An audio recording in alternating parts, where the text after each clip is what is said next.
Oh, hello, chat.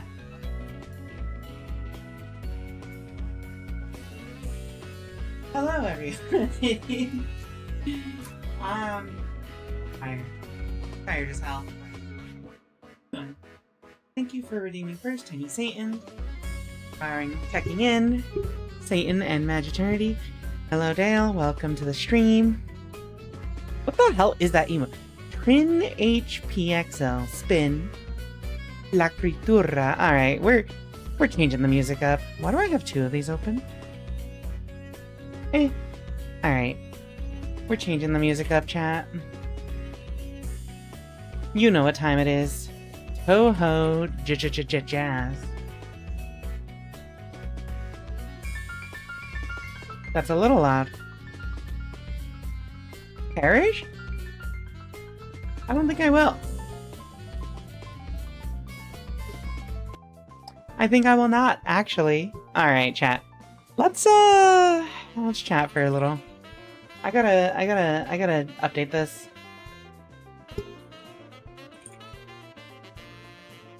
There we go.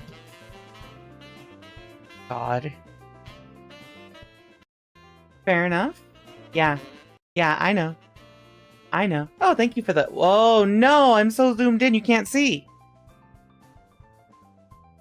There we go. Pingu.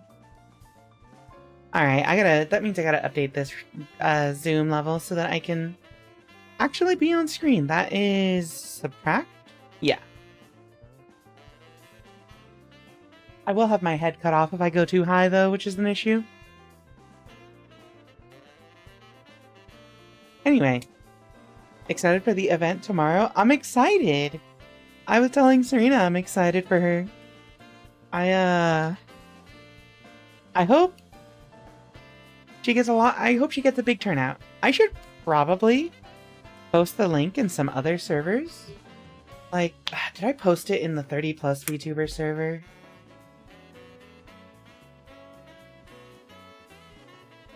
I don't think I did. Oh, you know what? I think I did, but I think they removed their self-promo channel for people who aren't on the team, actually. I did post this on the outside boosting channel of the trans VTuber server as well. Let me see. This is— sometimes I do talk— okay, hold on. We need something aesthetically pleasing for the background. Aesthetically pleasing video.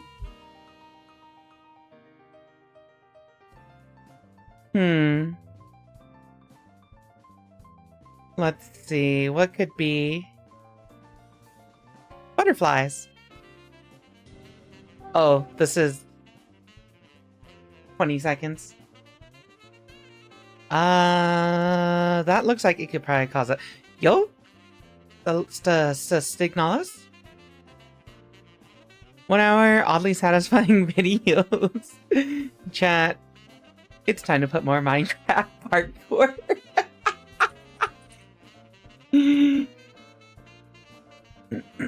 Oh, no copyright. Here we go. Perfect. Anyway. How do I say? So, like— okay, we're gonna full screen this. There we go. So, yeah, I did post it in Transcord a while ago. I was thinking of reposting it, but, like, I feel like once is enough, right?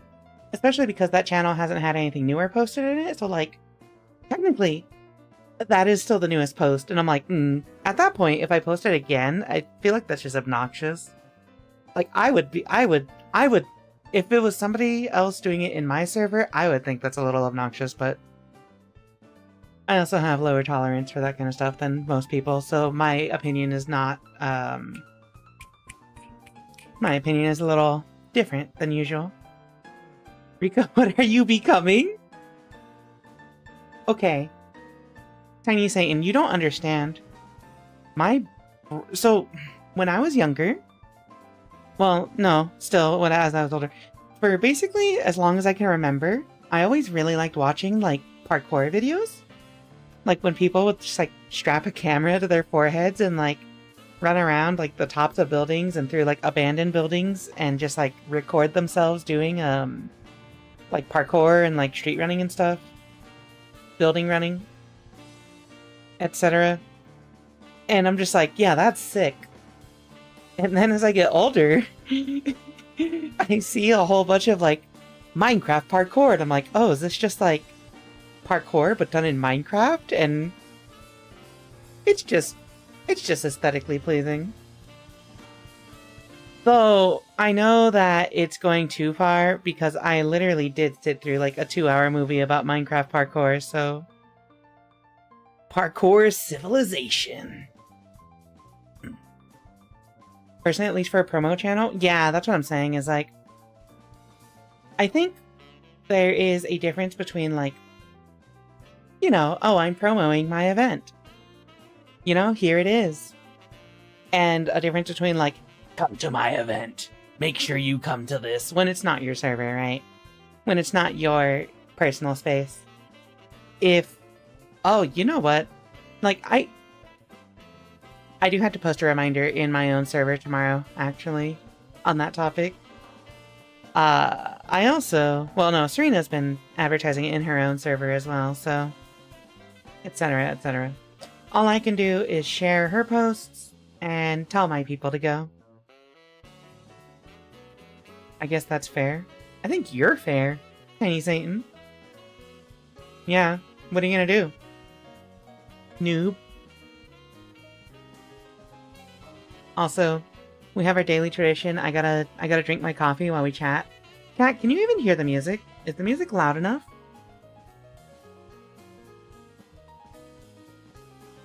Thank you? Yeah, you're welcome. I know. I am a conversational genius. I'm very, very good at talking at what's the word? Not enunciating. Conveying my thoughts and feelings. Such as your fair. I've been on the board of directors of a fundraising MPO for years, but I've always been sparing with how much I talk about it. Yeah, see, exactly. See, like, I feel like, yeah, like, you understand. You understand where I'm coming from. As somebody who previously was, like, an event organizer for fighting game stuff, and just, like, in general, did a lot of event running and organizing, it's like, yeah, you don't want to, like, be too obnoxious. Also, as somebody who has, like, very little patience for that kind of stuff being crammed down my throat, I am personally, like, I have to do this to my own tolerance. Because if somebody else, like, reminded me, like, every other day, like, hey, go check this out, I would be like, please stop reminding me. I'm gonna kill... Well, no. I will commit bodily harm to somebody. I don't want to be that person. Like, I've done it before. I once dated someone else who also was a streamer, and, like, she would ask me to help her with stuff like that because she had anxiety. And she struggled to do that, so she kind of, like, pawned it off on me. And I got really obnoxious about it, and no one ever said anything about it to me. But, like, I could tell people would get annoyed with hearing it all the time, hearing me promote her stuff all the time for her. And it's just like, yeah. If I watch somebody else do this, I would also get annoyed. Though I wouldn't say it to their face either, because that's, like, you know. Hugs. I'm good. I mean, like, the important thing is, I'm no longer dating that person. Or talking to them. Or otherwise involved with them. So, you know. Her. Also, hi, Mimic. Welcome to the stream. Chat, forgive my voice, too. I have not really talked, like... I've not really talked all day, so my voice might be a little off right now. I gotta warm it up, you know? That is another thing that I actually like. So we're making a habit of doing this, like, hour of chatting before every stream, right? It is another thing I like about it, is it gives me a lot of time to warm up my voice, as it were. I just spilled coffee. Oh, that is so hot. Hold on. Napkin? Oh, my shirt is burning. Well, no, okay. Oh, we're good. We're good. We're good. We're good. I got it all off. Hello, chat. Hello, Mimic. Thank you for the watch streak. Honestly, what I want to do for next year is like what I was thinking. Oh, shh. Wait. It gives you a notification? No! That was supposed to be a surprise! No! Mix it up, bot! You're ruining it! Hold on. Where was it? Where was it? Where was it? Where was it? Don't worry about it. Don't worry about it. Oh my god, hold on. How do I?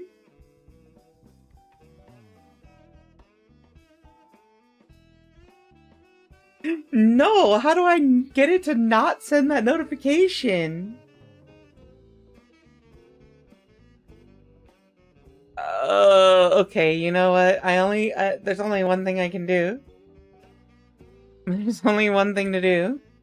Yeah, there we go. Save. I guess we just have to go full unhinged. Anyway, yeah, like, how do I say? How do I say? Oh, I'm still never gonna tell any of y'all about some of the stuff that I've added to the stream. I think my favorite thing to do is there's a lot of secret functionality I've added to the stream through like Mix It Up and other devices that I just never talk about because either I'm gonna use it later or it's like, wouldn't it just be funny if somebody figures out the secret to this like 8 months later and I can just say like, yeah, that's been there for a while. Especially as I learn more about like how Twitch bots work. You know? I do think Mix It Up is a great program. Wonderful program. Definitely more fun than Nightbot, even though Nightbot is just a bot that you add to your chat and is managed by someone else, and Mix It Up is like a full-ass program, but still. It's great. I wish I had like... It's times like these that I wish I knew actual coding, because like my girlfriend, Serena, she's a programmer for her day job, and like she knows a lot of coding stuff. So she has a program that she made herself, like wrote herself, that lets her, that has some, it hooks up to the Twitch API. So when you redeem stuff in the channel point, with channel points, it'll like spawn little critters on the screen or like random redeems. And this isn't through a bot or anything, like most of it is just through her own program that she ran, which means there's more flexibility, such as like she's programmed it so that items have like gravity and she can directly interact with them through Warudo. I don't know why I say it like that, sorry. So she can interact directly with it through Warudo. And like, it's cool. I want that level of control. Instead, I don't have a coding background, so I just must rely on YouTube tutorials.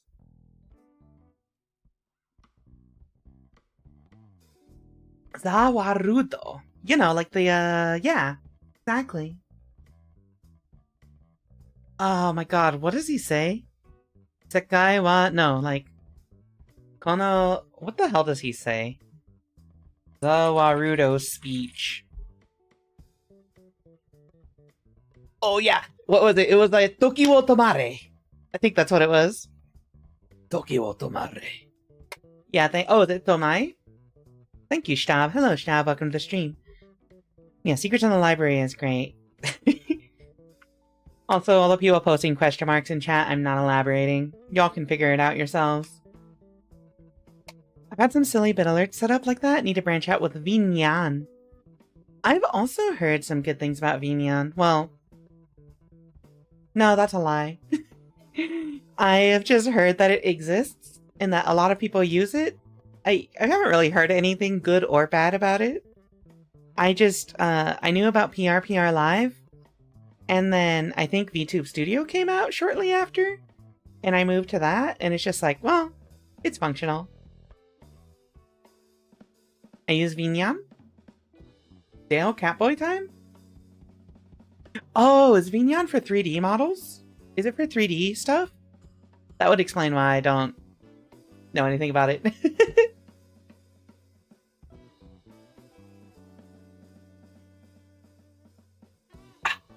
Anyway, chat. You know, one of these days, I am going to, like, just open up Minecraft and, like, open up a parkour course and do it myself.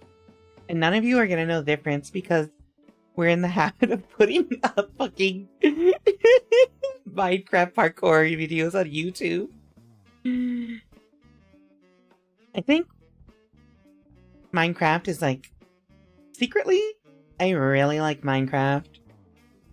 But it's also one of those things that's like, I don't know if streaming it would be a good idea. Just because it's like, it feels like one of those things that's like, okay, not a niche audience, but like, it feels like one of those things that's like way outside of my own niche, right? But at the same time, it's basically just a, here's keys jingling in the background while I play Minecraft and talk to you about, whatever. About the current state of US politics or, about my favorite anime waifus or some shit I read on Reddit. I don't know. I don't even use Reddit ever. What the hell is this? What? Wait, how is this dude flying? And why is it so staggered? It's a good okay, you said cocoa melon yesterday too. What does cocoa melon mean? I need to know. I need the explanation here.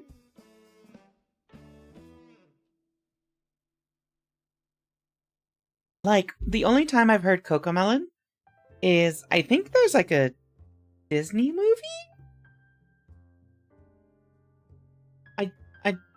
Well, that's scary.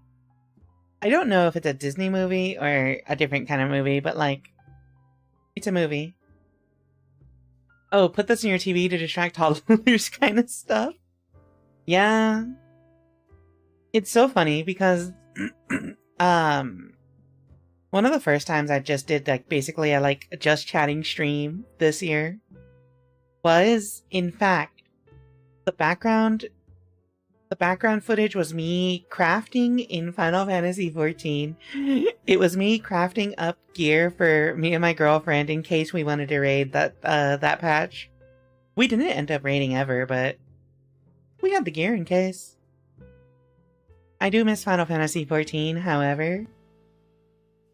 I've told this story way too many times. You know why I'm not there. Hold up. It's coffee time. Hello, Hectic Sketcher. Welcome, welcome. Okay. Hectic Sketcher. I need to confirm something real quick. Just so I know I didn't slander your name. You're straight, right? Sorry, I know that probably sounds like a loaded question coming from a queer person, but there's context to this that's important. Okay. I was talking to a friend. Who was I watching? I was watching a friend stream. Another trans woman streamer. VTuber, I think? Yeah. I was watching another, like, trans VTuber. And we were like, we were just like joking about like our audience being mostly like gay women. And I'm just like, yeah. Or like at least like queer people, right? And I'm just like, yeah, my audience is like almost 100% queer people. Like a lot of trans women and a couple like, you know, like non-binary, non-gender, non-conforming people. And then like some gay dudes, and then Hectic Sketcher. And so I made the joke of like, yeah, my audience is mostly queer people, but also there's like this one guy. So there's the one guy where we have to say, can we say the gays? What was it? When you when you talk, you say the gals, the gays, and hectic sketcher. I thought it was so funny. Oh my god, Rika, you can't just ask us someone straight. Oh, you know. Listen, I do it all the time. Magiternity, listen, as a very loud and proud person of color, a very loud and proud brown woman, you will be surprised at the things that just come out of my mouth sometimes. On more than one occasion, I have just asked somebody outright, hey, are you white? Right before saying something. It's important context. My audience is Euro transbians. I don't even know how. Dale, don't you like... Aren't you like... in a polycule with transbians? I actually don't know. I actually don't know what those women's orientations are, but like, you're not straight. I understand why your audience is I don't know why it's Euro transbians, but I understand why your audience is trans lesbians. Yes. See? See? All right. Coffee time. Anyway, yeah. Remember, gays, the gals, and hectic sketcher. I actually don't know. As far as my audience goes, I don't know any other person who comes by the streams semi-regularly that is like not some kind of queer, right?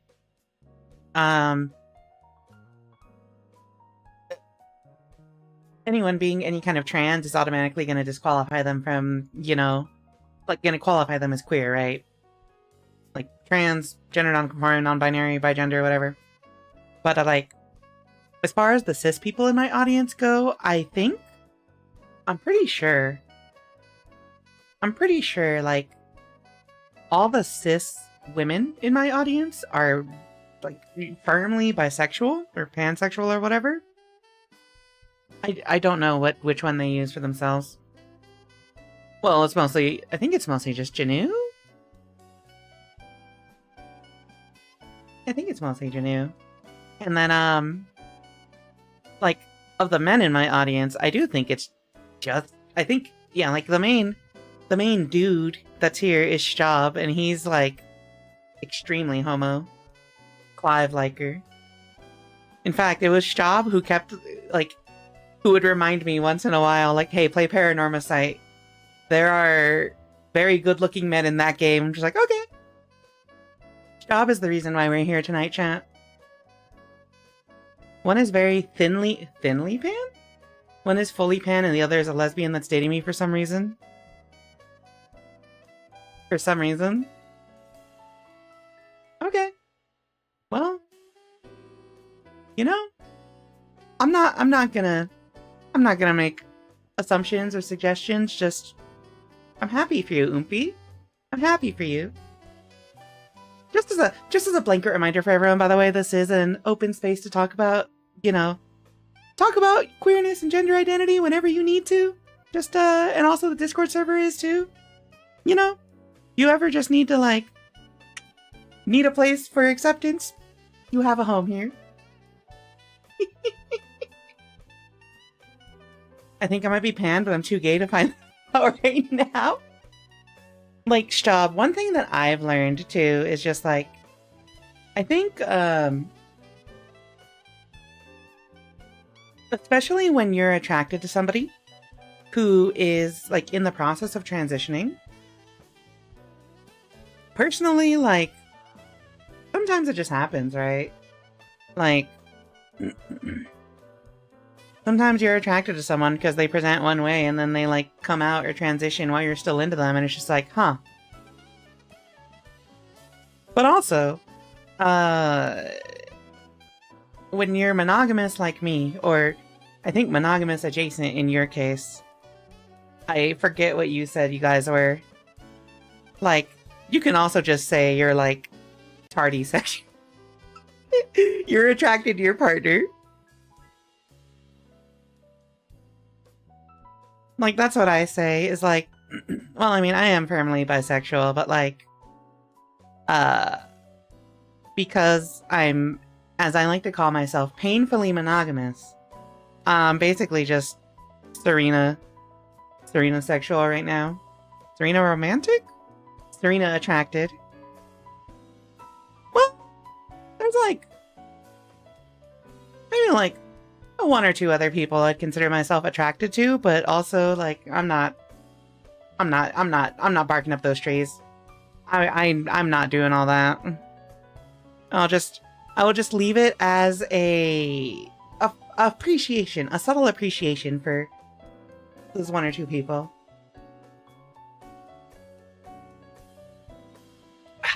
She has fully explained that she likes women and me for some reason. You know, the Dale Greenwell goes hard. She wants the Dale.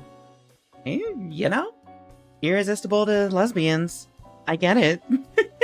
I am also irresistible to lesbians, apparently. I'm too poor to properly explain. Oh, the opposite energy of I might be non-binary, but I got a job, so I don't really care about that right now.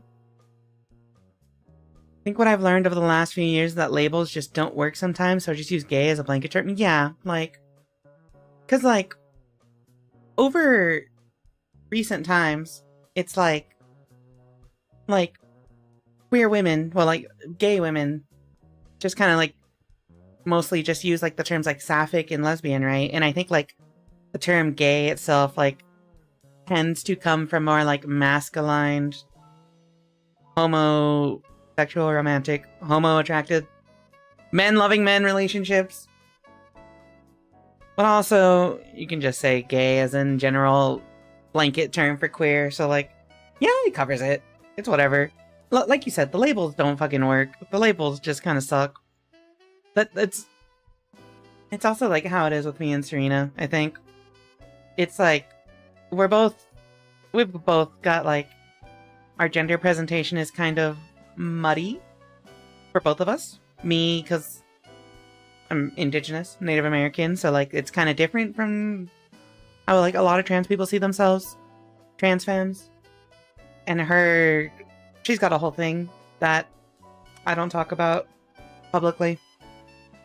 So like, just like the more time passes, the more I find that labels in regards to LGBTQ plus identities, like, just kind of like are not sufficient, you know? So I get it. I get it. Same hat, Rika. Closest to being otherwise as me and the girlfriend will love the heck out of fictional characters. Yeah, that's also the thing. It's like when fictional characters come into play, I always describe myself as I'm like 70% attracted to men and 30% attracted to women. Except for fictional characters. I'm like 90% attracted to 80%. It's like reversed. 70% attracted to women characters and like 30% attracted to men characters.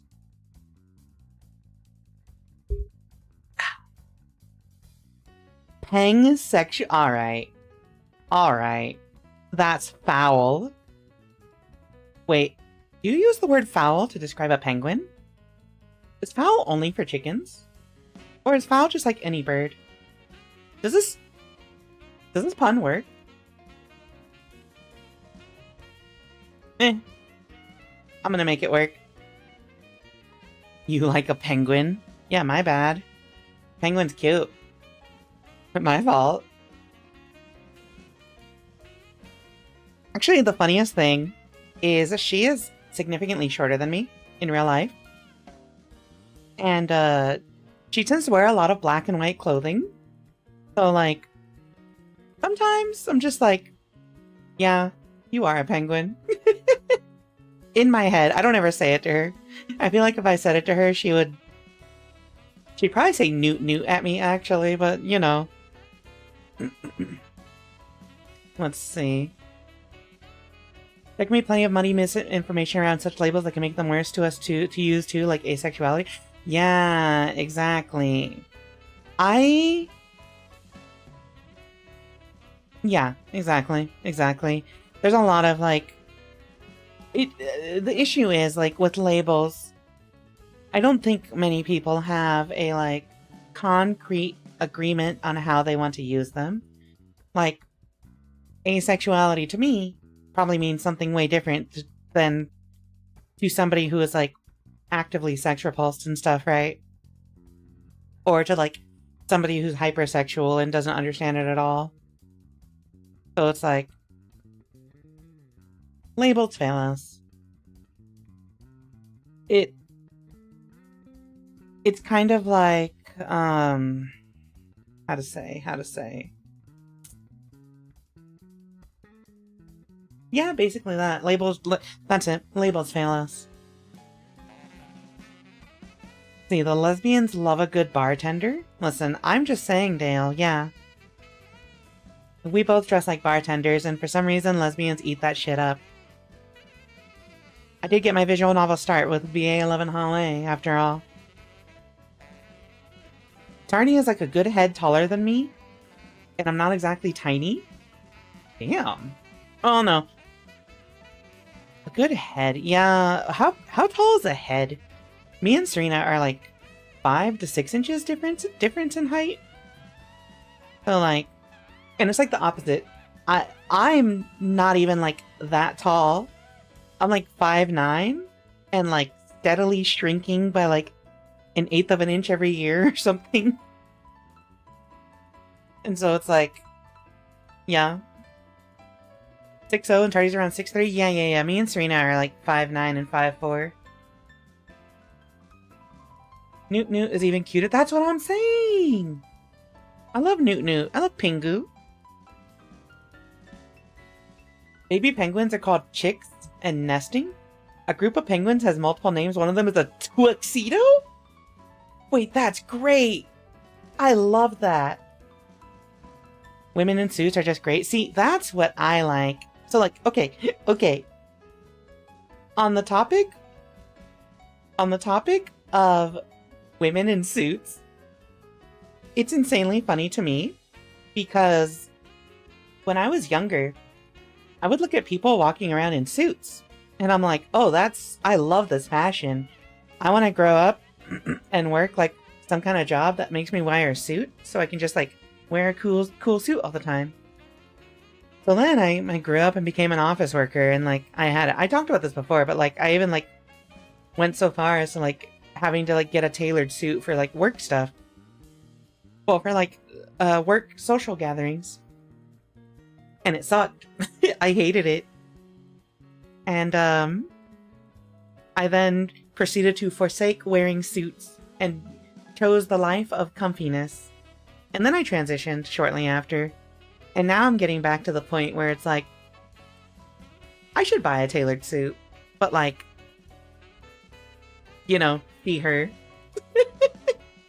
Having thoughts of suits, but like, was she, her this time instead of he, him. I do tend to wear like business casual wear a lot. Like I have a vest over there in my closet. I have a lot of button-up shirts. I've got slacks. I also have long skirts. What I really, really want is... No, yeah. I like wearing suits. In real life. What I really need right now is, where'd my music go? Oh, okay, it was just a segue. What I really need right now is this outfit that my VTuber is wearing. Let's see. I know I'm for sure on the asexual part, just the romantic part I'm lost on. Yeah. I like to use the card suit labels. Oh, wait. These people use card suit labels for like different... Hold on, you know what? Let me look this up. Asexuality Arrow Ace card labels. Okay, here we go. Infograph. Let's see. So... Oh, wait. Never mind. Hold on. I need to know, do, like, the different card suits need license to gay? No, that's peak. Hold on. I love this. Oh, wait, never mind. It's just a shop selling this stuff. Never mind. It's significantly less cool, but still kind of funny. Okay, I've been ignoring chat because I've been rambling. Sorry. Let me see. Suits are one of those things where I go, those look sick as fuck. I could not wear them on the regular. A suit vest tried to suffocate you? Hold on. Chat.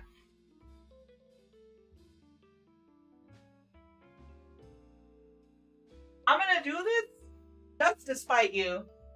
I'm gonna put this on just to spite you now.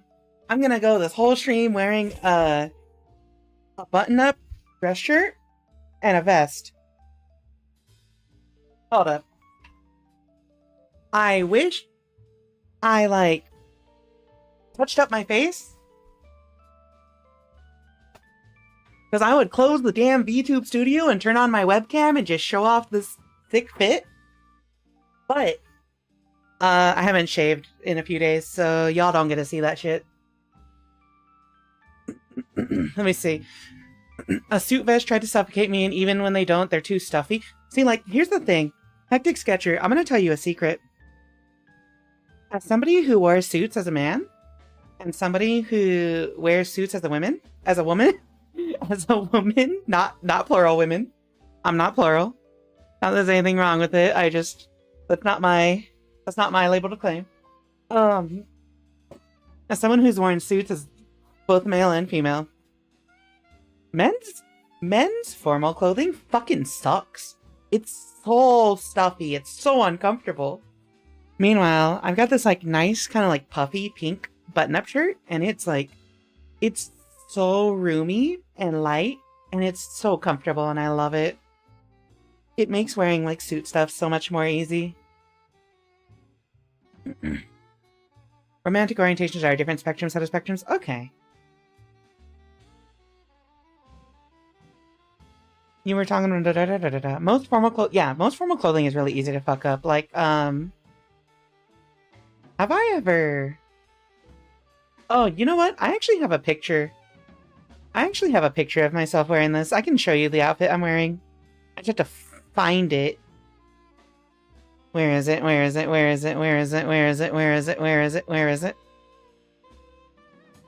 it? My god, I post too much bullshit. Too many stupid pictures. Oh. But this is a classic. I think we gotta kill Dario, chat. Yeah. I think as far as, like, men's formal clothing go, I've had, like, one... Yeah, here. This is what I'm wearing. At least the top half. I'm not putting on the slacks because I'm comfy right now. Fuck you. But I did put on this pairing right here. And this shit is comfortable. Yeah, we gotta kill Daru. What am I getting pinged on? Oh, okay. I need to put myself in a dress for stream sometime. Do it. Do it, Dale. I dare you. You do rock that fit. I'm saying! Melanin plus pastel colors? Well, not pastel, actually. But there's lavender. Melanin plus hot colors? It's a game-winning combination. I'm just saying. Ow. But yeah, like, most, like, men's formal clothing is really easy to fuck up just because it's, like, insanely uncomfortable a lot of the time. It was one of my main gripes with, like, clothes shopping as a man. Because, like, everything is just, Like, you could... I feel like most of the creative or fun stuff was just like, oh, here's, like, a t-shirt with funny colors on it. You know? There is that secret project. Wait, what's the secret project?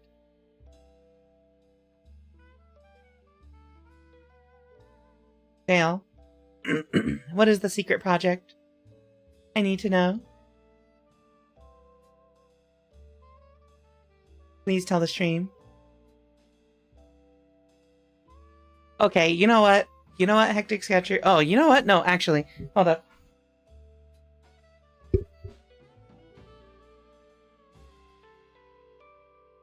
Okay. Sorry. I was going to say, it actually is getting too stuffy to wear this. But then I realized I just have to turn off the fucking heater because it is currently like... Oh, what's the temperature? It's 1 degree Celsius outside right now. I do not need to take off clothing if it's too warm. I just gotta, like, turn off the heater and, like, open a window or something.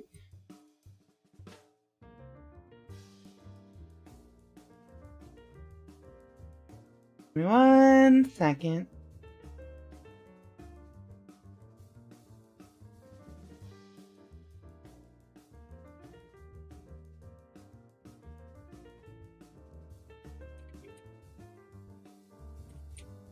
Okay. Hold on, I gotta show a friend of mine how much time I have in Black Desert. My friend Liddy just sent me the shop page for Black Desert and showed me that it's free right now. It is I paid $1 for it.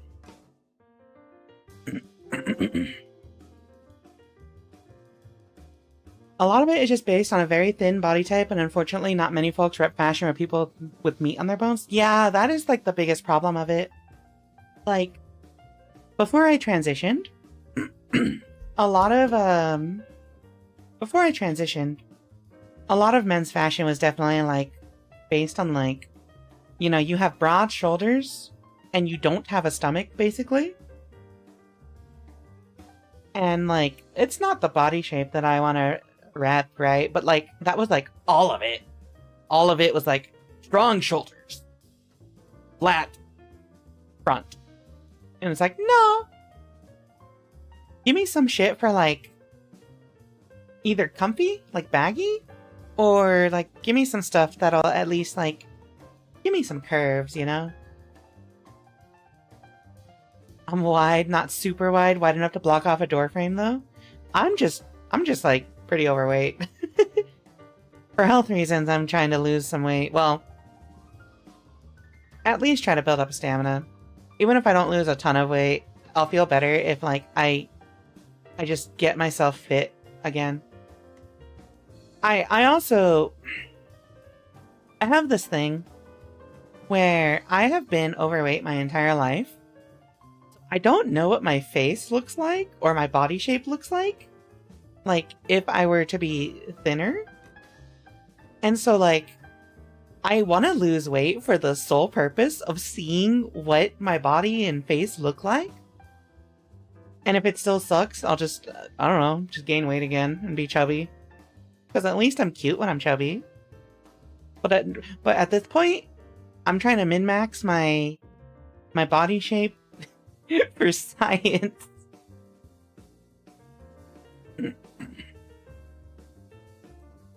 Me after running for 1 to 5 minutes dying? Yeah.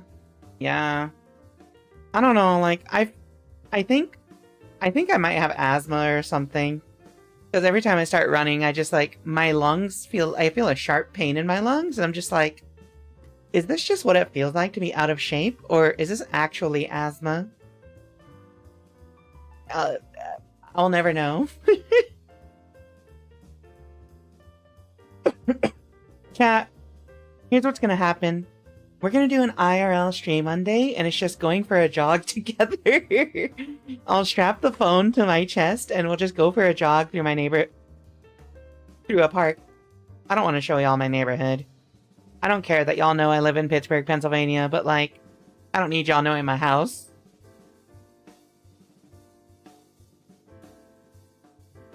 Mims has seen the secret project. That's good enough for me. Alright, it's time. Oh no, she fell asleep, I think. Damn. She really committed to that whole, like, I gotta stop staying up late. Let's see. So for the playing cards earlier, all inclusive of aces, unfortunately. Wait, what? Oh, not all-inclusive of aces, unfortunately. Ace of hearts equals asexual romantic. Ace of spades equals asexual aromantic. Ace of diamonds is demi-romantic and gray romantic asexuals. Ace of clubs equals questioning asexuals. Although I thought it was gray romantic. Okay. Chat. I'm gonna say something.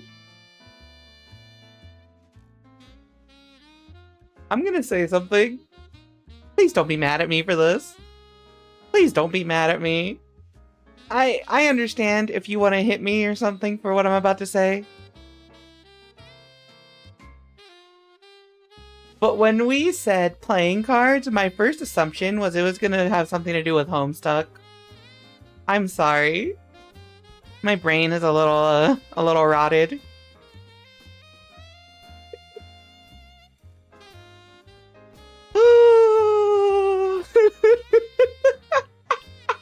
Exactly, you got the quadrants, the red and black quadrant. They are like their romance system is literally based on like the playing card stuff, right? So I'm just like, you know, in my heart, I'm like, I hope this ace card system is similar to Homestuck. What was I gonna say? Ace of diamonds. Yeah, okay, so like if I looked at this, so in the past, well no, actually. I say I'm pansexual, but like, well, I say I'm bisexual actually, because I just like to simplify it as much as possible. We just had to talk about labels. But like, if I had to go down to the nitty-gritty and be like as specific as possible, I probably would be demisexual. And romantic? But definitely demisexual. I used to think I was ace because part of growing up as a man in the age that I did was a lot of guys are just kind of like encouraged to go sleep around. Be promiscuous. And so, like, I was like, I don't want to sleep with every woman I meet, so, like, maybe I'm ace. And then over time, I just realized, like, oh, no. My sexual desire for somebody goes up the more I just kind of, genuinely love them. And I'm pretty sure that is just textbook demisexuality. I'm pretty sure, if I understand it correctly.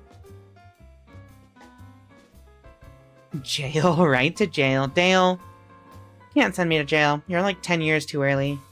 No, Dale, how old are you again? For some reason I want to say you're like 23, but you have to be at least my age to send me to jail.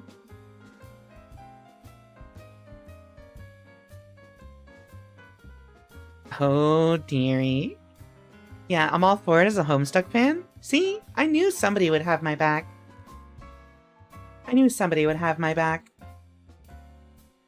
But yeah, I will say, like, as much as I love my Latino upbringing, my, like, Mexican upbringing, there was so much, like, machismo bullshit growing up, like, adjacent to that whole thing.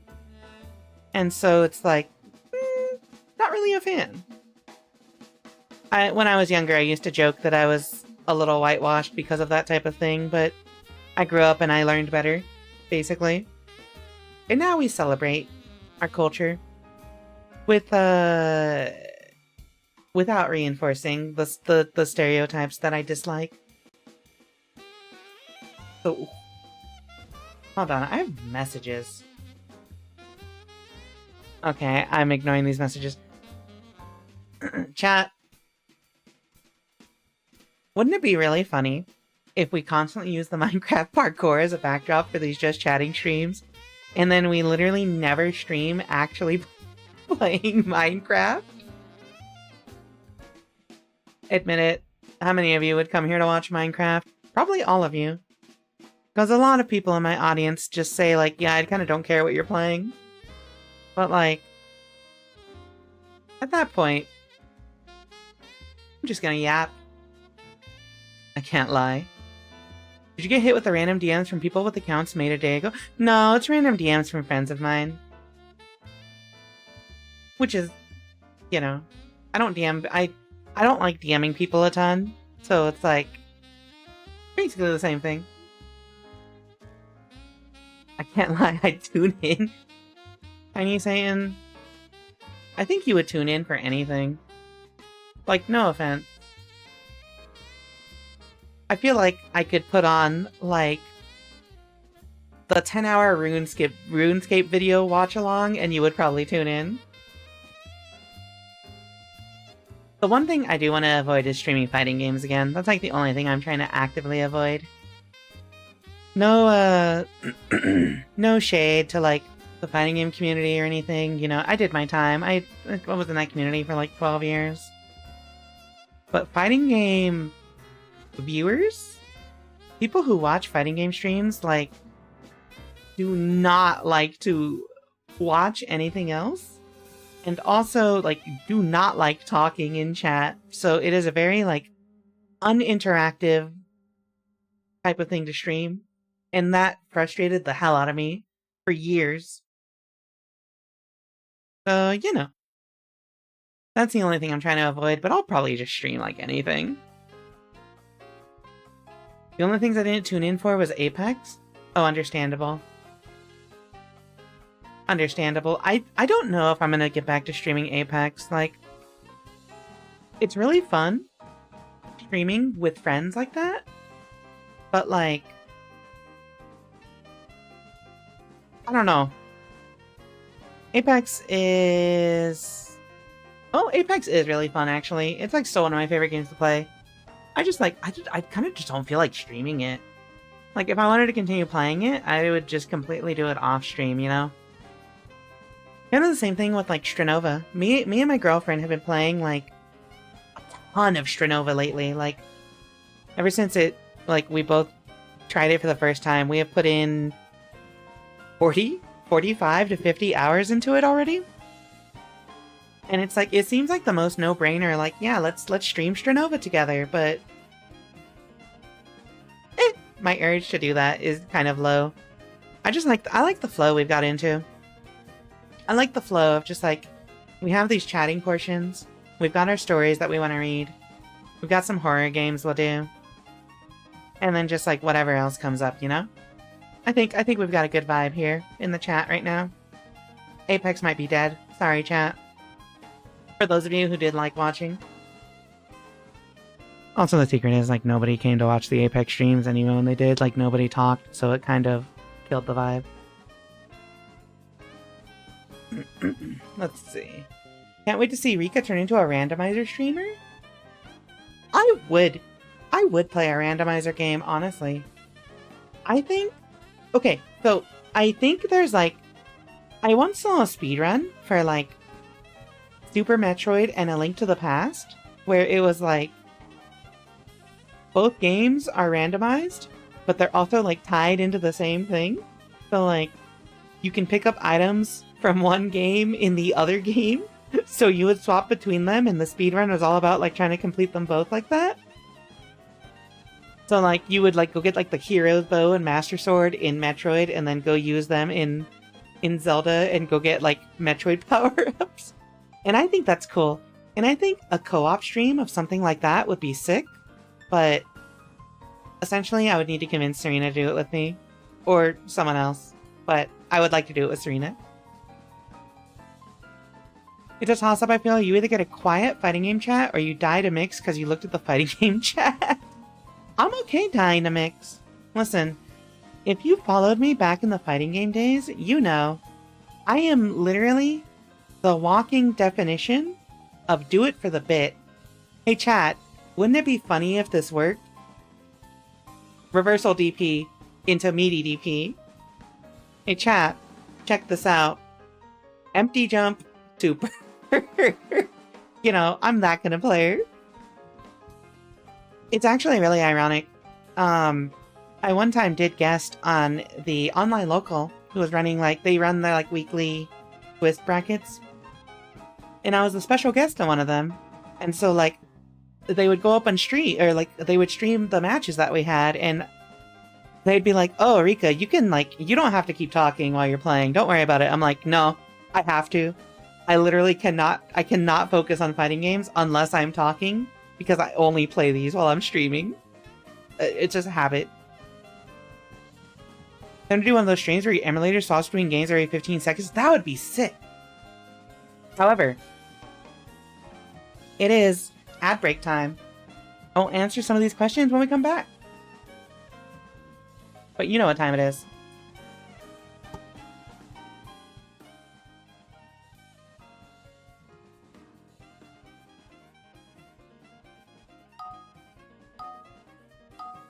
Oh, hold on. It's not. Oh, there it is. You black. Alright, chat. Get a new record. I actually am gonna step away for a sec.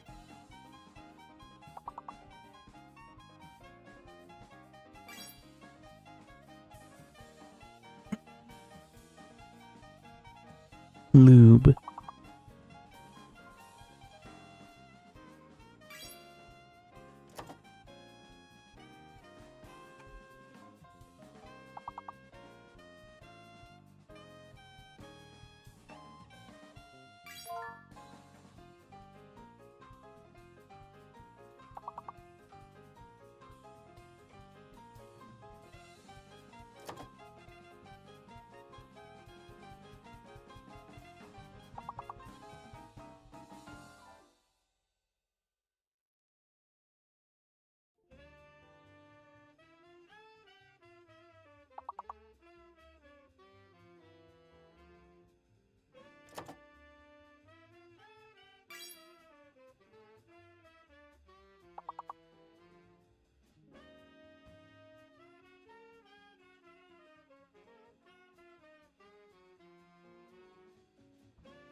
I've got autopilot!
Stop. I don't know why. It just hates you randomly.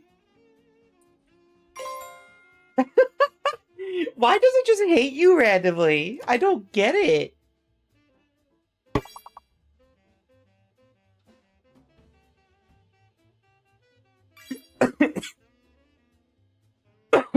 I truly don't understand.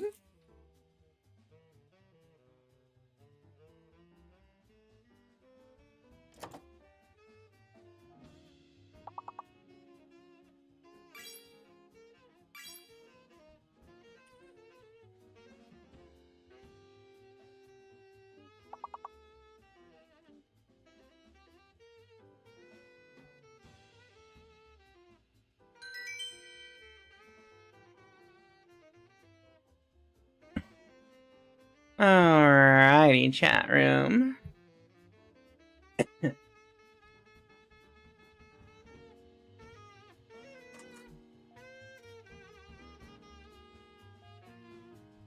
Alright, hold up. Now, before I go here.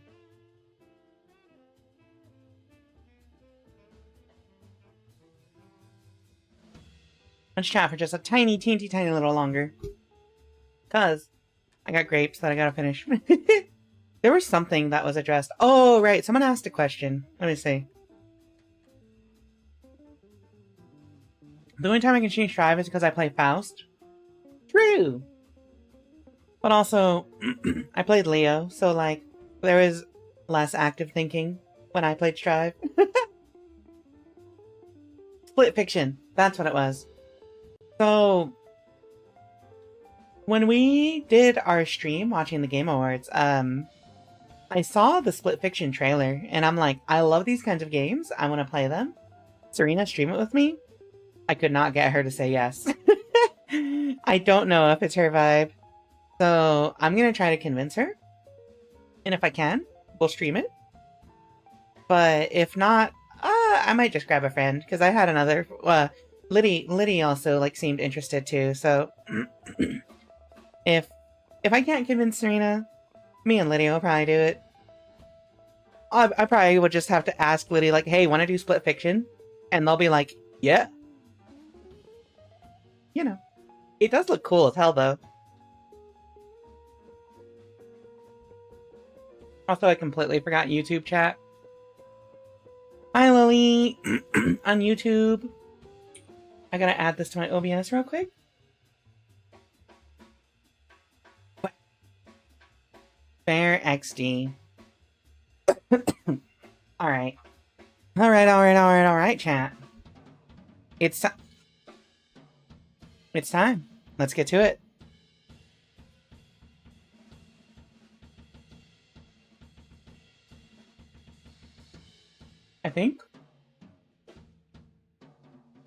I think it's time.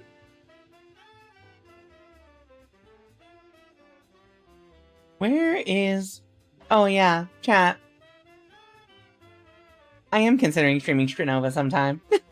It's just kind of fun. It's like really... It's like just like a really simple, like, Counter-Strike knockoff. But it's perfect for date nights. What the... Oh wow, it triggers if you just have the emote in one place. That's so funny.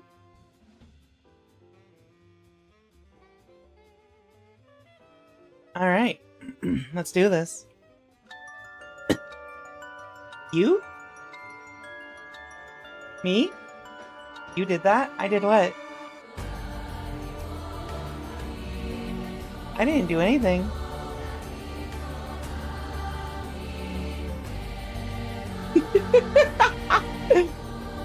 I'm glad y'all figured it out. And by y'all, it basically mean Dale.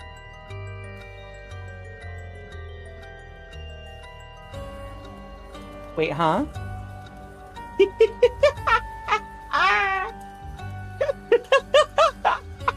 I'm glad y'all are having fun.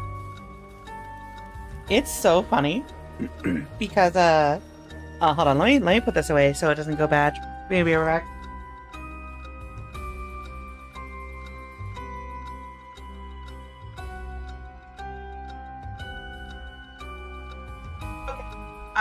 Okay, alright.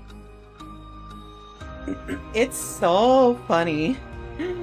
Because, if you're in the Discord server, you know, you know, we just, like, when someone will randomly post the frauding time sticker, and then it gets repeated by, like, everybody in the server.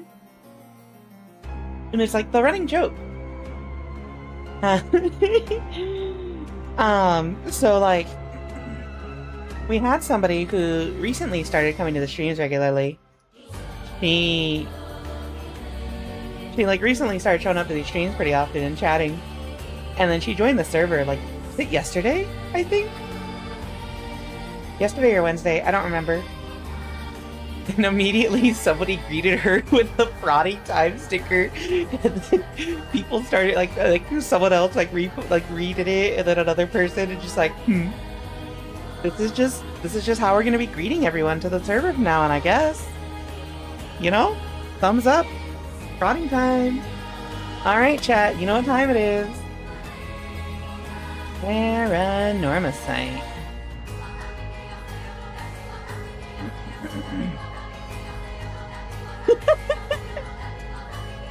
I'm so glad I made that a follower emote so that y'all can just spam it. Okay, alright. Time to lock in, chat. It's time to lock in. We gonna set the mood lighting? I can also calibrate my camera.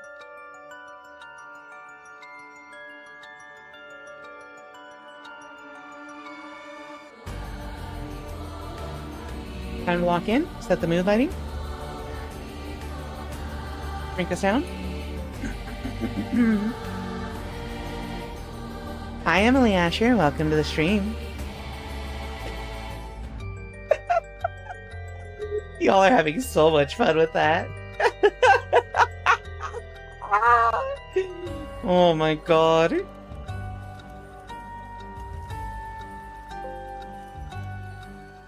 Alright, before we start, I had to post this. Learned how to have mix it up triggers off of text.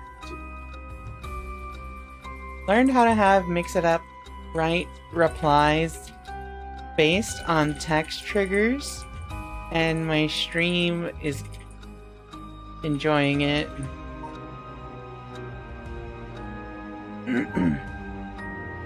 A list of prodding time stickers. Alright, it's time.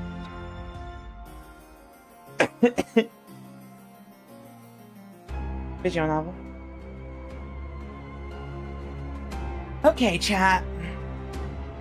So, last time on PARANORMASIGHT,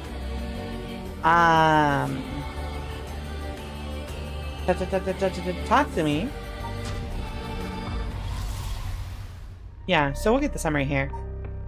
Hootenanny was able to grab another curse. Why the fuck is there no game feed? Hold on. There we go. Hootenanny was able to grab another curse stone. Sakazaki might have gotten her friend Mio killed. And Shigema is back home. We're about to enter chapter 2, I believe? Today I learned Scout is based on What? Scout is based on Germa?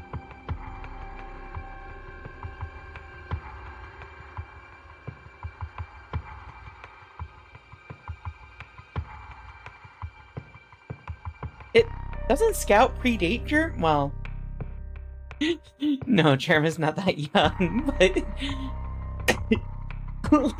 like, didn't TF2 come out before Germa? Like, no, how old is Germa? How old is Germa? Germa age. That dude's 39 years old? No way! I could have swore he looks like no older than like 32. Damn, okay. I guess Scout is named after Germa. Insane. Okay. Focus up.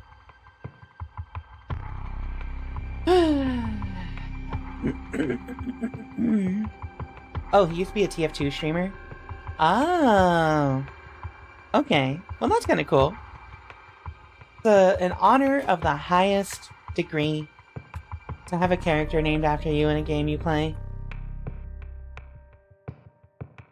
Oh, I see. So they gave him the name, like, after... Okay, I see. Alright, chat. So, we're about to start chapter 2 of PARANORMASIGHT. I don't know how long we are going to take on this. I was hoping we would finish it before the end of the year, but... it might be a long shot. Chapter 2. My name is Rika Readman. I'm not even doing the fucking intro, let's just get to it. Y'all know who I am. A threatening phone call. After persuading Araishi, the curse bearer of the ever-burning lantern, to give up his stone, Tsutsumi and Eryo have obtained 3 curse stones in total. They continue their investigation of the town in search of the remaining curse bearers. Tetsuo Tsutsumi, 4 a.m. Road.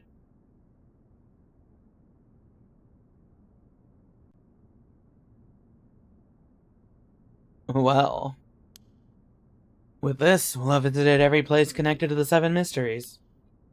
This is the last spot, huh? And we've got nothing to show for it. Even though every last location looks suspect from top to bottom. Maybe we came at the wrong time. There might not have been any curse bearers around. Sounds like we'll need to do another round before morning comes then. Or maybe someone's been observing our movements. What? No way. Yeah, you've got like half a dozen people observing your movements, actually. It's just a thought. Either way, we should check out this last place. Let's hope we finally get a lead. Kinshibori Park. We've only got one place to go.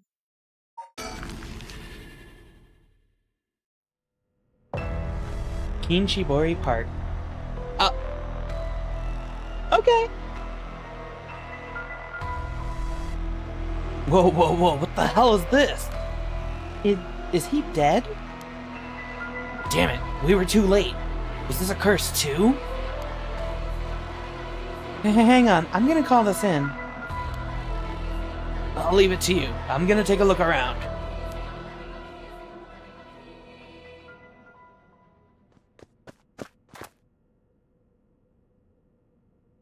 Boss, bad news. Oh, what is it? Another mysterious death was reported in the area just now. The medical unit and forensics team are on their way, but it'll be a while before they arrive. That is bad news. So they got someone else. You think this is the work of a curse bearer? With suspicious deaths popping up one after another, we have to assume it is. Shit, guess we'll be stuck waiting around for a while.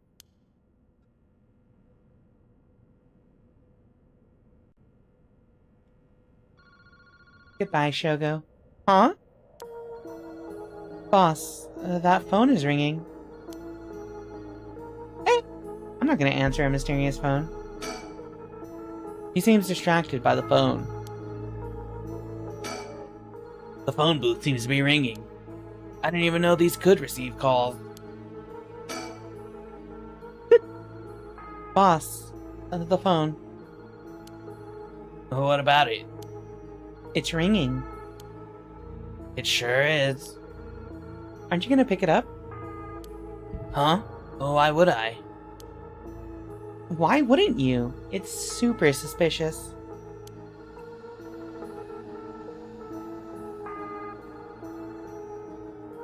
Surroundings. I checked the surroundings earlier.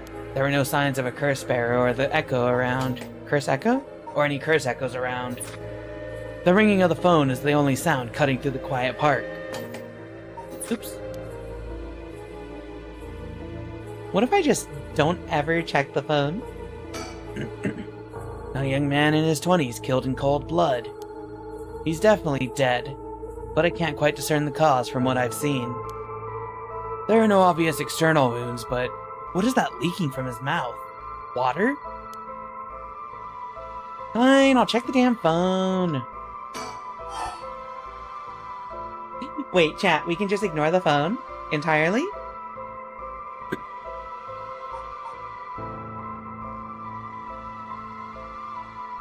I'm not doing it. Let's answer. Well, we better go check it out. You're right, but be careful. It could be a curse. Hey, I said we. You expect me to go alone?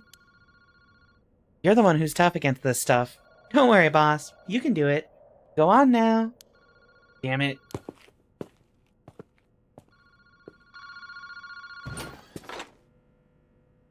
Hello? Kinshibori Park phone booth. Evening, Detective Tsutsumi. How are things looking out there? Who is this? I finally got him. The real deal. Detective Tetsuo Tsutsumi himself. Oh wait, that's Chief Inspector Tsutsumi now, isn't it? You've come a long way since we last met.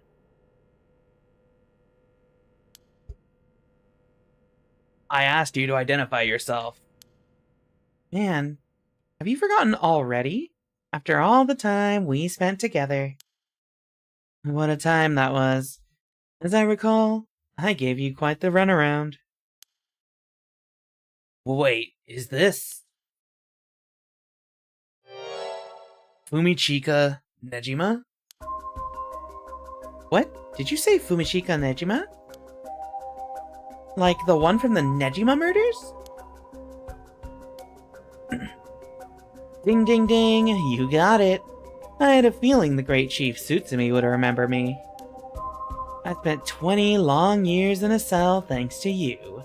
That shit was not easy. You should be thanking me. Should have given you plenty of time to think and atone for your sins. That it did. I've repented. My conscience is clean as a whistle. Bullshit. 20 years in prison doesn't even begin to make up for the shit you did. I don't know about that. After all, the justice system was gracious enough to grant me parole. What? If this is the real Fumichika Nejima, he must still have a grudge against me for arresting him. So is this payback? Damn it. What's your goal? Or what is your goal? Now, you gotta understand. I've repented, seen the light. I've been a good boy since I was granted parole. I even got myself a job. I've been real serious about walking the right path. Well, that's very nice. Keep it up. But it was no good. When the opportunity arose, it was impossible to hold myself back. I knew I had to give you a little token of thanks, or I'd never truly be able to have a fresh start. Do you get what I'm saying? No thanks. I don't need anything. No need to do all that for me. Just try to live a quiet life. Oh, it's no hassle. No hassle at all. It would be all too easy to just kill you. To tear you apart. That wouldn't be very satisfying. Certainly not after 20 fucking years of waiting. That's a long time to nurture a grudge. You fucking bet it is. I let it gnaw at me, grow inside of me. I thought of nothing else. All that time I played model prisoner, endured the harassment those asshole guards threw at me. And I did it all for you, Tsutsumi.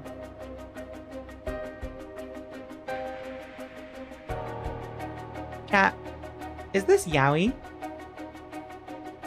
Is this old man Yaoi? So please, just accept my deepest and most sincere feelings. Sorry, but I'm afraid I don't feel the same way about you. Shut the fuck up. That attitude of yours is why I'm saving you for last. Also, yeah, phone booths have their own individual numbers. So they were capable of receiving calls, you just had to know the number. Which is, I don't know if that's like normal to know the number. I never really looked at them to see if I can find the number.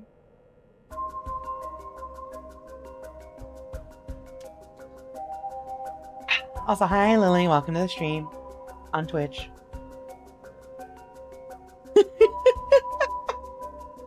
Also, hi Muffin McFluffin, welcome to the stream on YouTube. Grow inside of me, dog, that's called an infection. Should go see a doctor about that. Yeah, apparently small business used to like using phone booths for their number. Oh, that's pretty cool. Alright. What's your goal? What are you planning? Whatever it is, bring it on. I'm not running away. I just told you I'm not coming for you yet! Pay attention when people talk, shithead! You see, this time, I want to see you on your knees, weeping in despair, begging me for mercy. This is Old Man Yowie, chat. This is Old Man Yowie. This is Old Man Yowie. I was not lied to. Paranormasight has Old Man Yowie. Y'all don't understand. I am a woman loving a woman. However, in my heart of hearts, I am a Fujoshi on some level.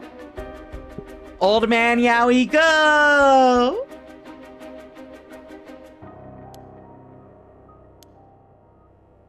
Oh no! I'm so sorry, dear Nejima. Please forgive me. I won't do it again. Shut the fuck up! This is exactly why I've always hated you so fucking much. It was worth a shot. Do you really think that would sate me, asshole? You must be crazy. Well, then we're both crazy. We've got so much in common, we should be friends. Enjoy cracking your jokes while you still can. I'm gonna kill everyone you care about, one by one, till there's no one left. Sorry to disappoint, but I'm a lone wolf.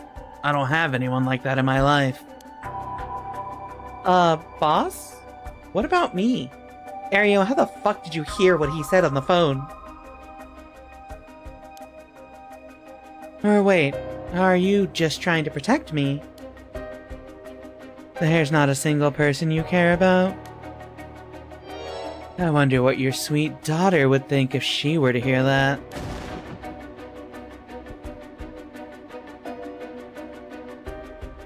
That's the face I make when somebody pours ice down the back of my shirt. Don't you fucking dare! I'm warning you. Ooh, very nice. This is more like it. She's living all on her own now, isn't she? Attending university and all. Such a good girl. Oh my. Don't tell me that she just happens to live in Honjo. What? He does? No, forget it. This isn't funny, asshole. I'm gonna find you and make you pay.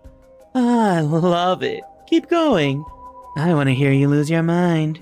It's music to my ears. Fuck you. What's your goal? I look forward to chopping up your precious daughter. It'll be just like old times. I won't let that happen. What's your goal? Oh, okay.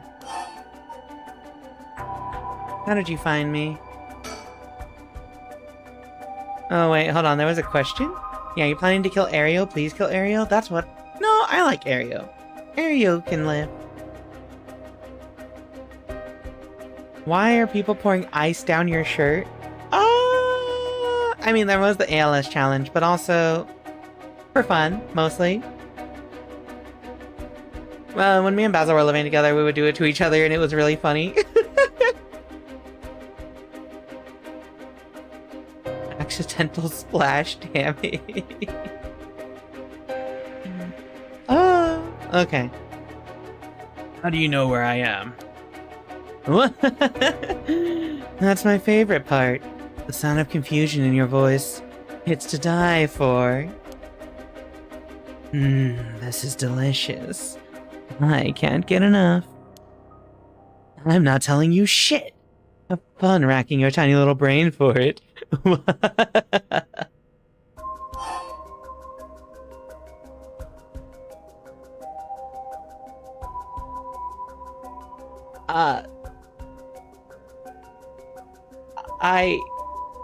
Chat?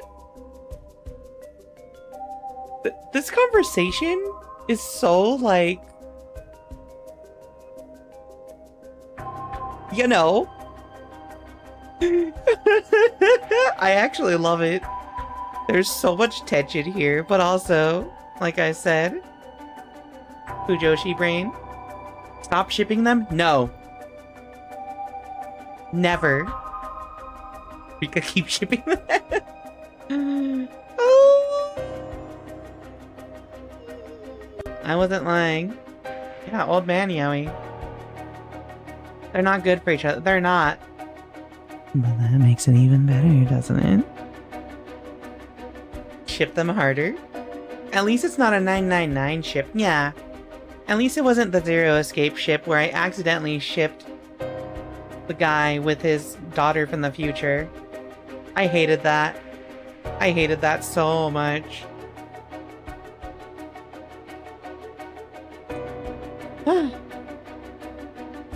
Anyway.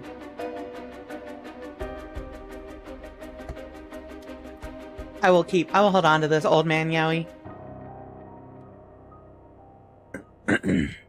How did you find me? No, what is your goal? Oh. How did you find me? I guess I could give you a little hint. Go on.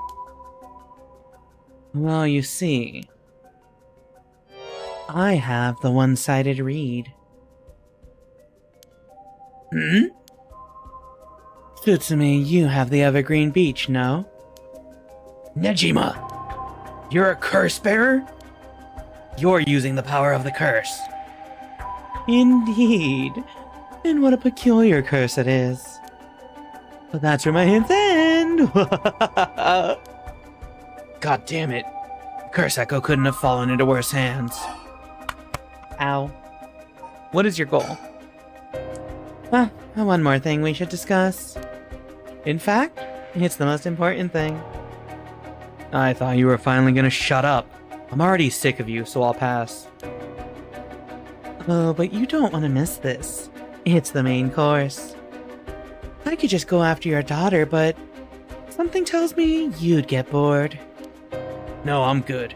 You got me real fired up. You're in my head. Well done. But this is a gift tailor-made for you. I'm gonna kill all the people you swore to protect. Every last person living here. You couldn't. Oh, but with this curse of mine, I can. I'll give you until dusk. By then, I could probably get a couple hundred people or so. And it'll all be your fault. Oh, it must be so hard to know they'll all die because of you. So tragic. It must be tearing you apart. Don't fuck with me. There's no way an amateur like you could pull off a curse that strong. Unfortunately for you, I absolutely can. My curse stone is a particularly strong one. Which means I can have my fun without needing to hold back one bit. It's almost like the Feast of Shadows was cast just for me. You're surprisingly well informed about this. Who was it that tipped you off? Who knows? Then how about I kill myself first and ruin all your fun? What about that, asshole? Idiot, you think I call it off just because you were dead? There's no running away for you. Yeah. I'll find you. I won't let you get away with this, Nejima. You've got 12 hours. Do you really think your paltry little organization will be able to make a dent in my plans? Oh, the sacrifices made will be heavy. I can't wait to see you sobbing with regret. And I'll even have enough soul dregs to pull off the rite of resurrection. How splendid. Wait, Nejima, you're after the... Anyway, see you around. Bye-bye now.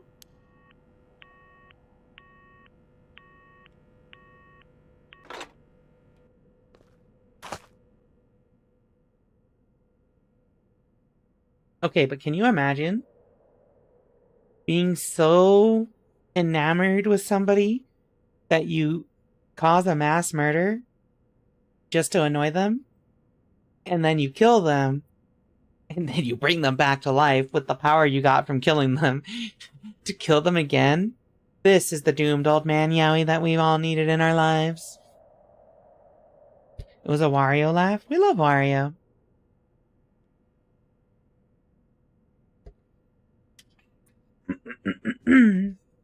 Alright. Boss! Ario, did you catch all that? Nejima, what is he planning? Who knows? For now, we need to find him and get him into custody. Send word to HQ. But the fact that the 7 mysteries are wrapped up in this is gonna make things tricky. You mean with Nejima being... You mean with Nejima being a curse barrier? A curse bearer? Just our luck, really. It couldn't have been a worse guy. Sounds like his curse will be able to kill a lot of people at once. I'd like to avoid getting our investigators caught in the crossfire. We'll use them to find out where he is. But then, we're going alone. We should try to collect as many curse stones as possible as we can before them. Let's hurry. Aye aye, boss.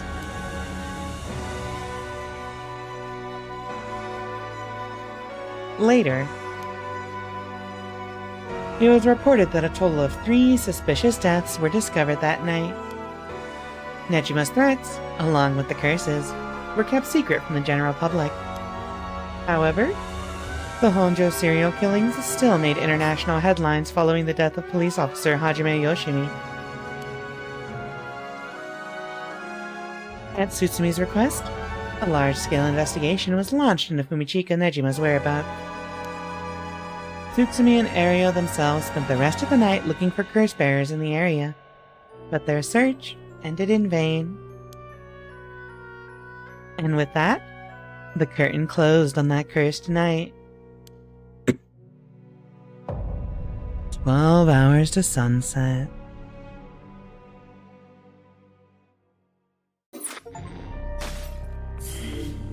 Complete the Tsutsumi branch of Chapter 1. Alright, Chapter 2 time. Alright, chap. So, let me drink water.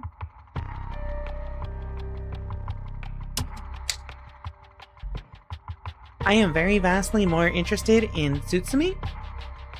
So let's do Yako's route. I need to know. So, like, we get away from the school and leave Mio behind in her route. But it kind of looks like she might be right here. So maybe she got out. Let's find out. Hitomi's help. Yako Sakazaki. Bringing her friend back from the dead means she'll have to pay the price. Yako makes it home safely, but still isn't sure about how to proceed with their curse. She worries about Mio as the night passes. Yako Sakazaki, 8 a.m. Yako's home. Right next to Wacko and Dot. Oh, good morning, Yako. Huh? Yako. Rise and shine. Huh? You're up. Huh? It's morning? Are you okay? Can you remember your name? I'm... the Spectre of the Spirit Board. Yes, I am the Spectre of the Spirit Board. No, don't fall back asleep. You must still be dreaming. Wake up. Yes, I'm Yako Sakazaki. Good. Oh, Mio, thanks for last night. Was everything okay? Yep, still alive. I couldn't dispel the curse echo or learn the identity of who used it, but I managed to at least get away. But in that situation, it's the best you can hope for. I'm sorry I got you involved in something so dangerous. I meant to look for you as soon as the sun rose, but I was just so sleepy.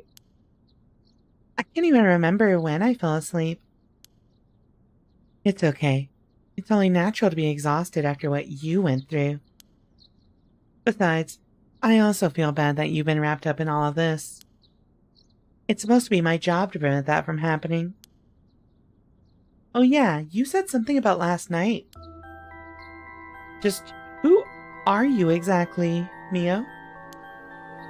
Oh, well, the truth is, I've been trained in things having to do with the supernatural. Huh? You mean you can learn that kind of stuff like you would with flower arranging? I had quite the eventful childhood.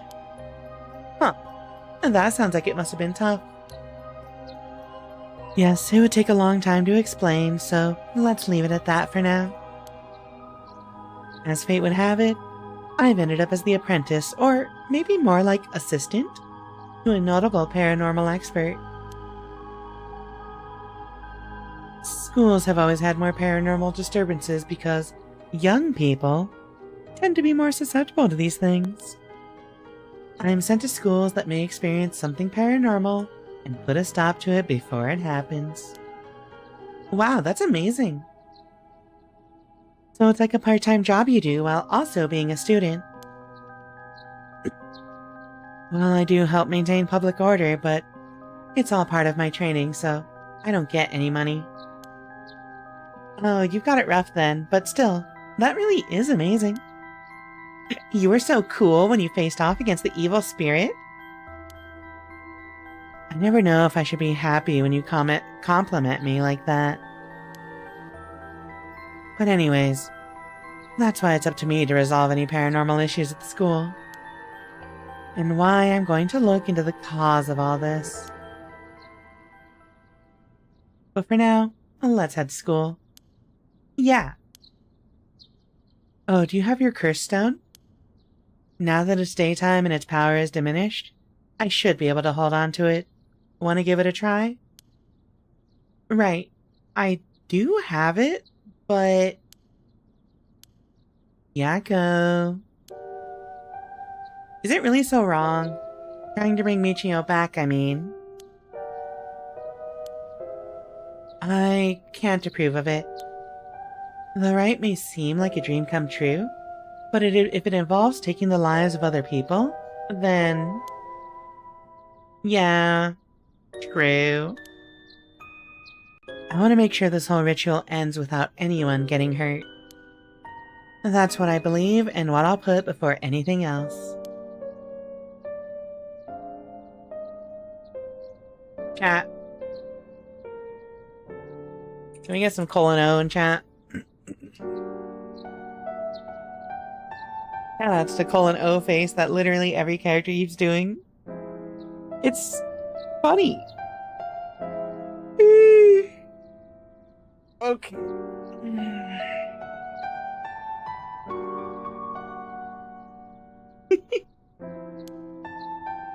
I'm sorry, but is it okay if I hold on to it? Yako. I promise I won't use the curse no matter what, but maybe there's some other way. I just have this feeling that I shouldn't give up on the possibility just yet. That said, I'll help you, even if it's to stop the curses. For the Michio that still exists within me, I'll settle things so that we can move forward.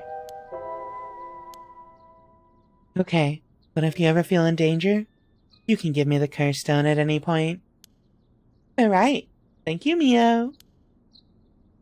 Okay then, let's go. Updated.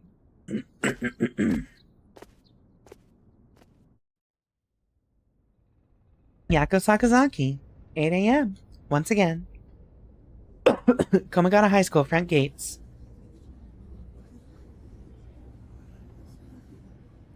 Huh? Huh? Also, yeah, chat. I was thinking, what if Mio is like in her mid-20s or something? That would be really funny. I infiltrated a high school because I am baby-faced eternally. Also, hold on. Didn't they, like, talk about something regarding child labor earlier in the story? I feel like it's a running theme. First child labor, now unpaid internships. Thing I'm getting is employers suck.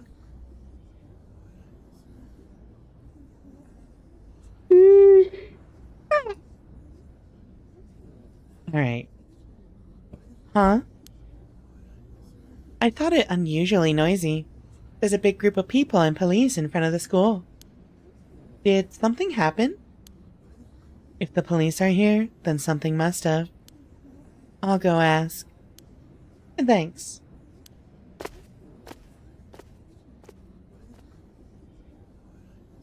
No, this isn't good. Huh? What happened? Don't panic, okay? The first teacher who came to work this morning found something. Okay. Mr. Jonucci was found dead in the middle of the school grounds. What? They're closing the school for today. But that's not all. I didn't know this either since I didn't watch the morning news, but rumors are spreading that a number of bodies were found nearby. What? There's no way. Why? Could it be because of the curse? We don't know enough to say. From what I heard, Mr. Jonucci's body was in the middle of the grounds. But his body was covered in bruises like he'd fallen from somewhere high. Weird. Taking into account his unnatural death and the timing, it's very likely it has something to do with the curse. You're saying someone used their curse on him last night? Seems like it, doesn't it? But that's so scary! Yeesh, so the curses really do kill people. And someone used it. Shh. Keep your voice down, okay? What would happen if another curse bearer heard you? Sorry. Persons of interest updated. It's a cute pose. I think Yako really does have, like, the best faces in this whole, like, story. I wish we had a little more information, but they've locked up the front gate. Maybe we could sneak in through the back entrance. You know what I'm saying? No, just kidding. That person over there.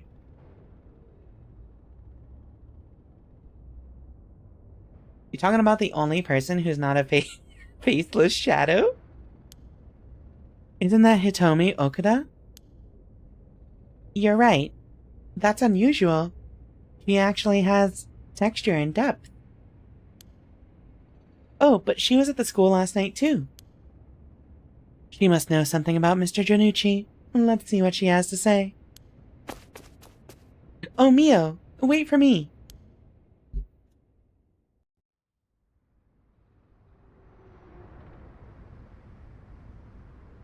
Fuck, what kind of voice does she have? Huh. So you're telling me the two of you were the ones at the school last night? No sense hiding it then. Plus, I owe you one, Mio. I'll tell you everything I know. Thank you. He owes you? Oh, yeah. Right after I transferred here, there was a bit of trouble. She gave me one of those, what was it?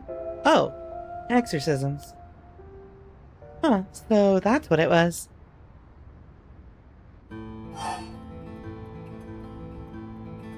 I'm curious about the exorcism first and foremost. Hitomi, were you possessed by some kind of evil spirit? I don't understand it all too well myself. What I can say for sure is, thanks to Mio, the weird symptoms that were happening to me all went away. Yep, some people are born with a natural sensitivity to the paranormal. They tend to end up isolated as they struggle to relate to the people around them. They also tend to draw spirits to them naturally. This can cause strange symptoms they don't understand, like headaches, muscle stiffness, and hallucinations, even memory problems. I'm sure it must have been very hard. So that's how it works, huh? Do people also have their personality taken over when possessed too? It is possible with spirits who have a very close relationship to their target, like siblings or a parent and child. But you almost never hear about people being taken over completely. It's when the two parties aren't in sync that those negative effects can start to appear. So the seances or whatever you see on TV are all bogus? I don't know why I keep giving her the stupid, like, almost southern-sounding accent. I'm so sorry. I think delinquent and I think of southerner. Not quite. There are mediums and diviners who can align their minds with the spirits they call. Though there are people on TV who are just putting on a performance. Huh? Wait, why didn't that work? Oh, hold on. My bad. I gotta re-enable that.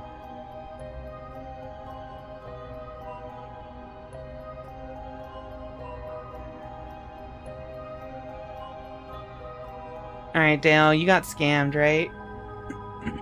Here you go. Oh no, fuck, how could you have done this to me?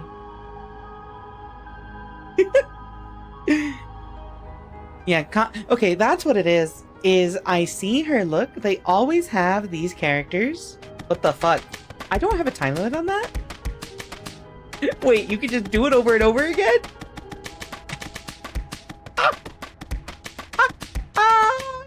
I didn't think you had 5,000 points saved up for that. Why?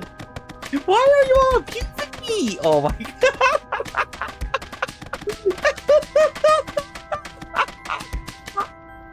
I appreciate that somebody did the 100-point redeem in the middle of all that.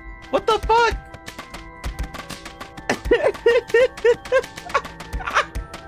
Why are you all beating me up like this? What? Why? I hope you know that collectively, y'all just spent... Fuck.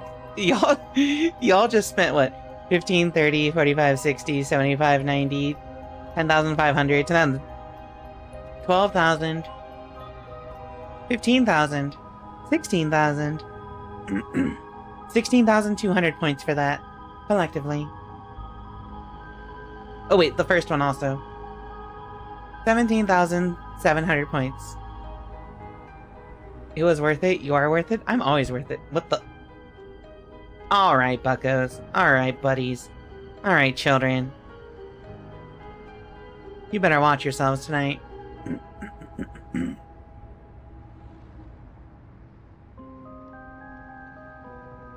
That one came from behind? You did, yeah? Okay. Alright. Anyway, yeah. Like, the thing is... Yeah, they, like... She's a delinquent, and she speaks with, like, the apostrophe, cutting off the G's. So it's like, oh, it's like that, like, Osaka/Kansai accent. And they always localize it as a southern accent. Shoutouts to Azanagadayo for creating the stereotype that people from that region speak like southerners. Sata Andagi. I thought Love Hina did it first. I don't know if Love Hina did it first. I'm an Azumanga fan. My bad. Even if Love Hina did it first, I pretend I do not see it.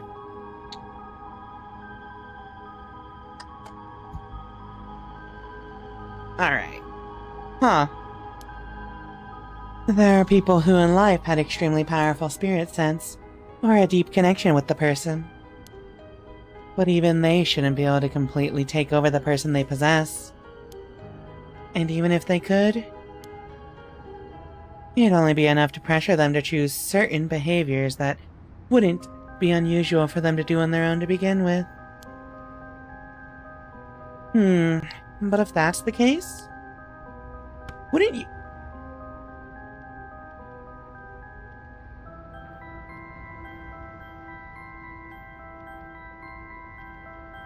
I'm gonna throttle you. Wouldn't you not know if you were choosing that behavior of your own will or not? Hence why there are lots of cases where people don't even realize they're possessed. Although the spirit may influence the behavior and memories of the host, The deeper their connection in life, the easier it is for that to occur. I see. Getting possessed by a spirit is pretty complicated, huh? It must have been tough for you being possessed for so long, Hitomi. Whatever might happen to me doesn't make any difference. Me being able to see spirits and stuff has nothing to do with how things ended up like this. Yeah, it's not like being able to see them is your fault either. The same goes for me. Maybe it's just something we have to live with. I think you have a knack for it yourself, Yako. I bet you could see them too with a little training. I think I may pass. More on the exorcism. So that's why you do the job you do, huh, Mio? Oh my god, that is a scowl.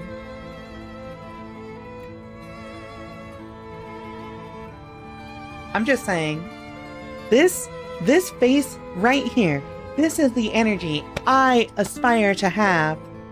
This is the energy I want to convey.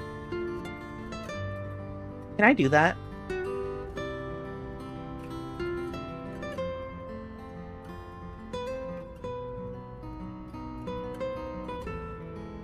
I can't do it. Mio or Hitomi? Hitomi, of course. I need to be able to make this face. Alright. I thought she was a weirdo when she showed up all of a sudden saying she was gonna exorcise me. If you hadn't said anything, I probably would have knocked your lights out. You tried to perform an exorcism on her without telling her anything? You see, in my experience, most people don't understand no matter how much I explain. They only accept my explanation after they see the results. Huh, I guess that makes sense. Janucci's death. Mio, did you hear about Mr. Janucci? Heard about it. I've known about it since last night. I saw that asshole bite it on the school grounds myself. What? You saw it happen? Tell us about it. What happened exactly? Don't really know myself. It was pitch black. What can I tell you? What I can tell you. It was almost dawn. Probably around 3. He started freaking out all of a sudden. Ran out onto the ground like something was chasing him, and then screamed. Ah, somebody help me! Forgive me, Michio! Or something like that while he was running around. Michio? He mentioned Michio? Was there anyone else out in the grounds? It was too dark to see from where I was. But for just a second, I think I saw a girl in a school uniform with her hair in braids. Oh? I didn't go out to make sure, so it could have been nothing for all I know. Then I heard him begging for his life, like, I was wrong and I'll do anything. Then all of a sudden his arms and legs snapped, even though he was just standing there. Jesus Christ. His arms and legs broke without anything being done to him? He fell over and quit moving, so I thought I'd better get out of there. And then he croaked. That's all I saw. I see. But from what you've told us, it almost sounds like Michio's ghost chased down Mr. Janucci and killed him. Well, if I know anything about that, I'm just telling you what I heard him say. Okay. So whatever the curse is just makes it look like you fell, I guess? Weird. Also, yeah, I like their uniforms. I specifically really like their uniforms. I think they've got good uniforms. I think that's what makes the designs, like, quote-unquote cute. Don't threaten me with a good time. Muffin, on YouTube. I'm not gonna throttle you. Mauled. Dale says, shame you have the energy of a cat that knows it just threw open your work boots? You mean, like, smug and shitty? Did I ever add that new emote? I don't have it. Fuck.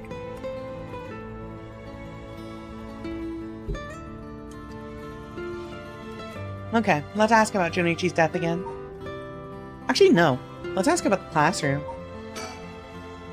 Hitomi, last night before you witnessed Mr. Jonichi collapse, can I ask what he and you were doing in the classroom? You gonna tell the cops? Oh, right, with everything that happened with Mr. Jonichi. They'll suspect you if we told them we saw you with him that night. Anytime something happens with someone like me, all those shitty adults start jumping to conclusions. I understand. I won't tell them. You wouldn't have been able to kill him anyway. If you say so, then I don't mind telling you about it. So last night, that piece of shit Jonichi called me over here, acting like he was gonna attack me or something. What? How terrible. Oh, whatever. I'm glad he's dead. He had it coming. Calling people worthless and a cancer on society when he doesn't know shit about them. That asshole was the one always acting like scum, if you ask me. Is that so? Could you tell us in more detail why he called you out in the middle of the night? It's hard to explain. Know where to start.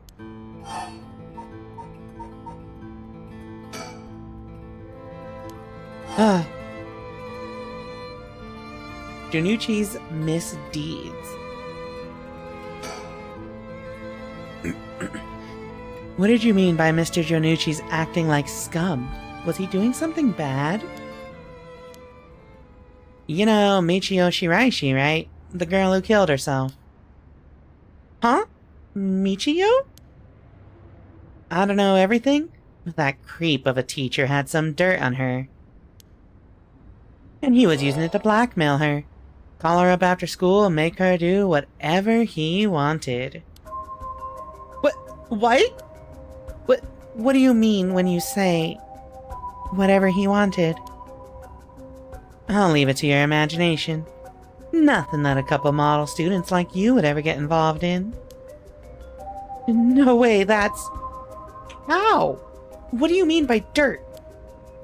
I don't know anything about this. How could I not have known about this? Yako, I know how you feel, but try to calm down. You got guts acting like you were her friend. Junichi really did a number on both Michio's body and soul. She probably felt she couldn't tell anyone, like she had to suffer alone. No, how terrible! Hitomi, how do you know about this? I just happened to walk in on it. I know the spots around school people go to when they want to stay out of sight. He ran off in a panic when I yelled at him asking what he was doing. Walked in on it? I couldn't just leave her alone looking like she was about to cry, so I stuck around for a bit. She told me everything that happened in whispers. She probably figured I wasn't the type to spread that stuff around. But she never asked for my help. She told me that she was fine and to keep it a secret. Michio, why? She probably thought she just had to grit her teeth till it was through. She was naive. I tried to tell her that if you give guys like that an inch, they'll take a mile. She kept saying about how it was her punishment. She was soft. What? What's up? Content warning? Oh shit, yeah, you're right. I do have to put it back up. It's not up this time. Give me one sec. I gotta go to one of the old VODs. Post it up. I despise the new Twitch layout. Because you have to specifically... I think that... You have to specifically, like, click your name to do this stuff. Click your name to do this. I'm hearing my echo! There we go. Okay! heavily implied that this is child sexual assault. I don't think that's implied at all. I think they basically just said it without saying it. Like, I'm pretty sure they did just confirm it.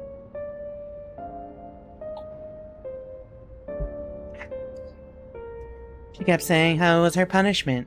She was soft. No. Of course, Junucci didn't change. He kept on doing what he was doing. I don't understand either of them, but that's as much as I was involved. And then she killed herself. Nothing I can do about it now. Hitomi, if you knew about it, then why didn't you... You trying to say it's my fault? She told me not to say anything. She told me she was fine. What the hell more responsibility do I have, other than what I already did? Yako, there's no point blaming Hitomi. Michio, why?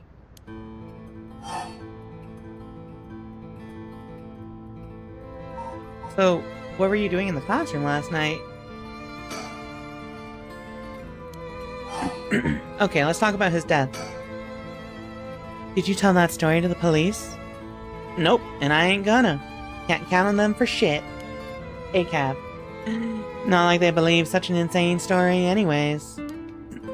Right. But there must be at least one person in the police worth trusting, right? Yeah, I guess. There was this one cop who always got on my case about stuff. But he died just the other day. Oh, he did? I'm sorry to hear that. Everyone who gets involved with me ends up dead. Maybe I really am cursed. Pisses me off. You've got it all wrong. The spirit that possessed you wasn't that kind of spirit. Huh? It wasn't? Yeah, this was just an unfortunate coincidence. Though I'm sure that was hard enough for you. That's all I know about that asshole's death. Hey Mio, I've been thinking something. The way she described it reminded me of something. The way Mr. Junucci died. It sounds a lot like how Michio died. Of course, I didn't see it myself, but the state Michio's body was in, it was like she had fallen from high up. Could they have been killed by the same curse? I don't think so. The curses of the Seven Mysteries hadn't manifested when she died. And if we can trust what the spirit board said, then Michio died in an accident. Oh, right. What you described does sound like Michio killed Mr. Junucci. She did have a reason to hate him after all. No way. You mean that really was her ghost? Like, for real? Those who die bearing strong resentment or regret can occasionally become spirits, either bound to a place or roaming freely. However, it'd usually be impossible for them to kill the living. Most don't have that kind of power. But it's possible they could possess someone close to them to act on those lingering regrets. Huh, I wonder if that's what happened. Alright, then supposing what the spirit board said is true and Michio's death was an accident, then she must have had some regrets. If she really hadn't given up on living, that is. I don't think she was the kind of girl who would just give up no matter what the situation. I don't really know, but she didn't seem like she had something tormenting her so much that she'd kill herself. The dirt on Michio. Did you hear what this dirt was? Nope, never heard what it was. But from the sound of it, he'd been blackmailing her since about a year ago. For that long? The dick probably caught her doing something she shouldn't have been doing. Wait, she shouldn't have been. She looked well behaved, but there's more to a person than meets the eye, you know. There must be some reason. Dunno. Got nothing to do with me. So last night, how did it start? Alright. Remember that nosy cop I mentioned who was always on my case? He died at the former Yasuda Gardens a couple days ago. Yoshimi was his name. He was part of the juvenile division. He didn't look like a cop at all. Real rough guy, but good at looking out for folks, so he was the only one I could talk to. Sorry. that folks came out really, really southern. Huh, so there was someone like that with the police. Too bad he ended up dying. Oh, another thing. One time, he suddenly introduced his fiancée to me. It was hilarious seeing a big guy like that act like a shy little kid all of a sudden. She told me that she was like me when she was my age and that she was on my side. It must have been a terrible loss for her, too. Yeah, I do feel a little bad for her when I think about how sad she must be. And I saw him at the gardens the night he died. Oh no. Whenever I get worked up over something, Yoshimi always took me straight to that park. Then he'd listen to whatever it was I was pissed off about. But that day, he called me over there like usual. But something seemed off about him, like he was worried about something. Worried about something? Yeah, he asked me for a favor too, and that was pretty unusual. A favor? What kind of favor? He handed me a weird talisman and asked me to hold on to it for him. A talisman? Yeah, just a normal good luck charm. I figured if that's it, then sure, I'll take it. I have it with me now. But that wasn't all. Then he told me that he wanted me to look for a talisman Michio Shiraishi had that looked like this one. Huh? Michio? What does she have to do with this? Yoshimi had been meeting up and talking with her. While they were together, he noticed that she had like a special talisman or something. But apparently Michio always avoided the subject. A talisman that Michio had. He knew that I knew her, so that's why he asked me, he said. That's why he asked me, he said. Could there have been something that Michio couldn't tell even the police about? I know things at home are a little complicated. From what I heard, Michio was keeping her mouth shut about what Janucci was doing to her. Hard to talk with the cops when someone's got dirt on you. And I didn't squeal on anything about Michio either. Michio, what is it that had such a strong grip on you? So basically, Yoshimi didn't just have his eye on Michio, but her talisman too.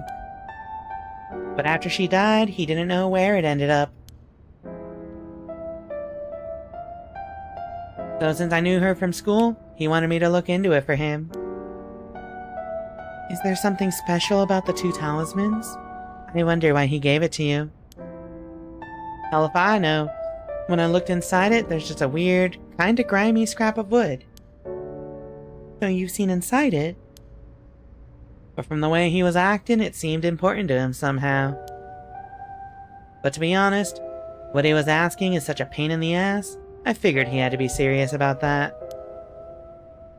Oh, and since he died right after that? Yeah, he even said to me, if anything happens to me, take those two talismans. Give them to a guy named Nakagoshi at the police department.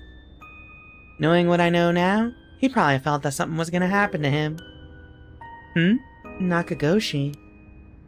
Do you know him, Mio? No, I've just heard the name, I think. So there really is a Nakagoshi. Well, that's a relief, at least. Anyway, it didn't feel right just ignoring a dead guy's last request. Hitomi. Yeah? That talisman. Would you mind if I had a look at it? Sorry, but I don't trust you all that much yet. It's important to me. Oh. Okay. Yay! Unfortunately, I've been trying to put this off, but the scene is so fucking long! We have an ad break. Go play some words on stream while you listen to this music. My bad. I've literally used all of my snoozes. Get these words, chat.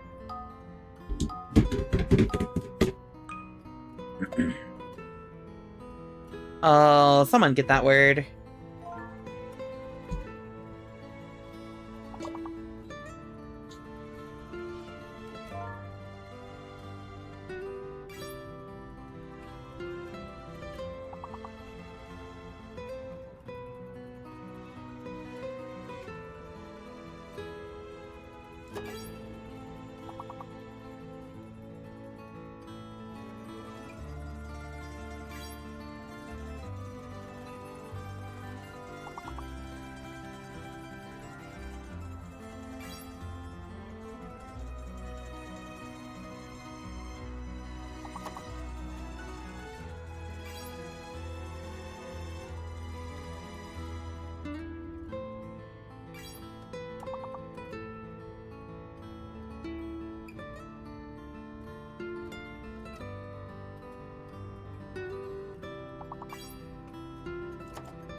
Oh shit, the countdown ended. It's time to stop. However, there you go. Just for you. I hate that so much. Oh.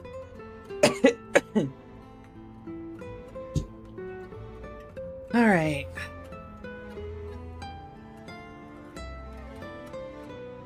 Okay.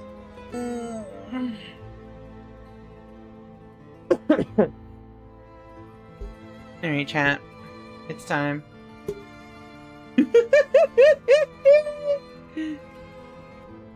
I'm removing these. Except this one. This one stays forever. Because it's funny.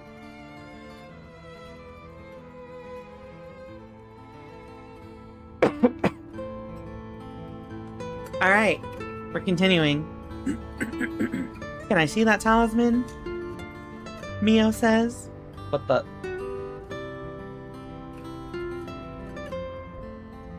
Can I see that talisman? And she's like, nah. I do think these high school girls are gay. You know, if you told me that Hitomi was gay, you know, she's got that vibe a little bit. However, Yako is 100% straight. She does not have gay woman vibe whatsoever. Mio, that's up in the air. She could be, but she also couldn't be. I don't think Yako has a gay bone in her body, though.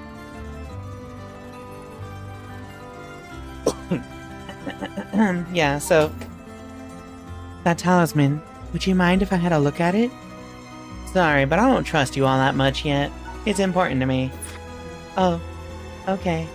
Yay. Oh my god, I had to do one click. Alright, well, the classroom last night. So, last night you were looking for the talisman Michio had. Yeah. And I figured that piece of garbage teacher would know the most about Michio. I asked him yesterday afternoon if he knew anything about her talisman. He gave me some cryptic response like, I can't talk about it now. Come to the school tonight. He even gave me the code to the lock in the back entrance. He seemed pretty willing to give it out, so I wouldn't be surprised if he's used it for secret meetings before. Yuck. I can only imagine. We climbed over the front gate to get in. So yeah, we met up in the classroom in the middle of the night. But nothing he said made any sense. Like that I was really Michio and stuff like that. What? What the fuck? He went on and on about how it was my fault and that if only I hadn't been around or something. He grabbed a hold of me, breathing heavily. Eep! Were you okay? Yeah, that's right. That's right when you two showed up. I was able to get away while Janucci was freaking out. Oh my gosh! Good thing you got away. So it's really all thanks to you two that I got away. But I didn't get any info about the talisman, so the whole thing was sort of a bust. Afterward, I was wondering what you two were up to, so I hid nearby. And then I saw you and old man Ashimiya talking, and then Mio showed up. Oh, you did? That's also why I saw Janucci come back outside and bite it. I see. So you were only here to look for Michio's talisman? And that's all I know. Happy? I still gotta look for the talisman. Sure. Thank you, Hitomi. Oh, if you two find out anything about Michio's talisman, we'll be sure to let you know. And thanks. Oh, can we get your contact info? Where can we normally find you? Right. I'm not home most of the time. Usually I'm at a friend's place. Here's the phone number. Thanks. We'll call her if we need to talk with you. And, what is it? You're easier to talk to than I imagined. I was kind of scared at first, but not anymore.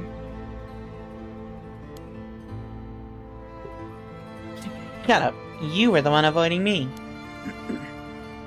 Anyway, catch you later. And don't die out there, okay? Thanks. I will be careful.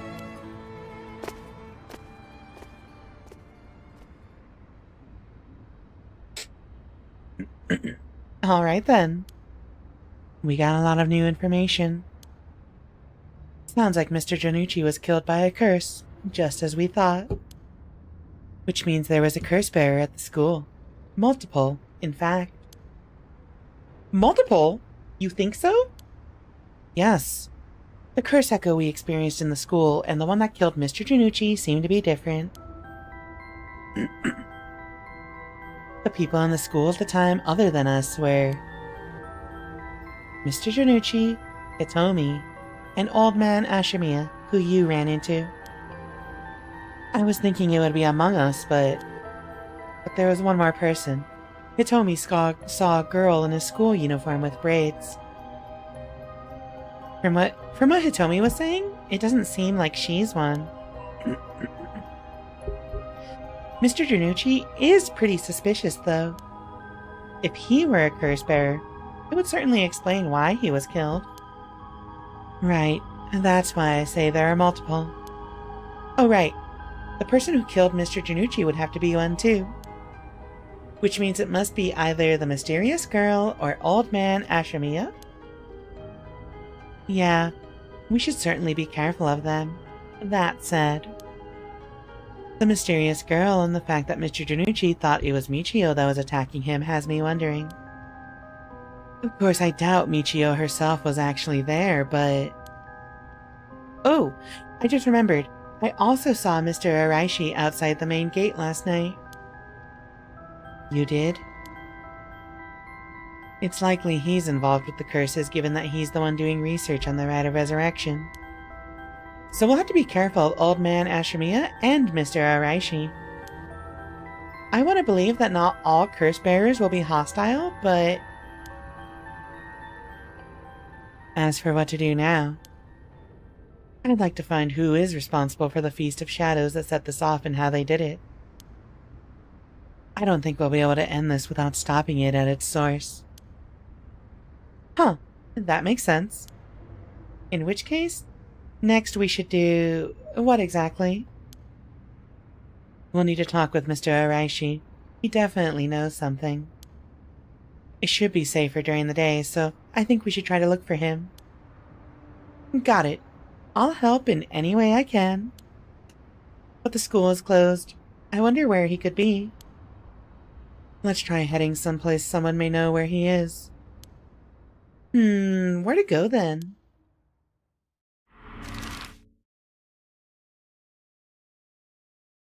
Bruh. There's so many places! So, Mr. Araishi. Where would he be? I mean, probably the high school, right?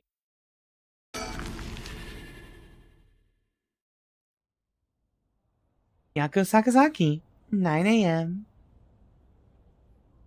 Komagata High School.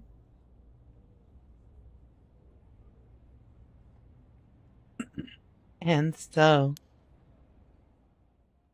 Mio Kurosuzu and Yako Sakazaki decided on their next location to investigate.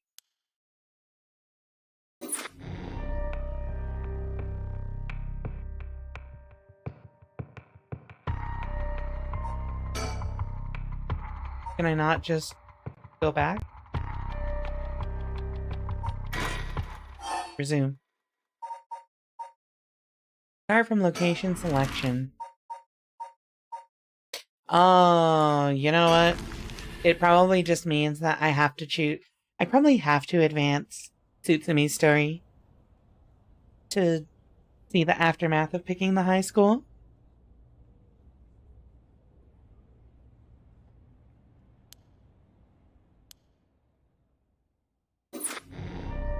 Alright.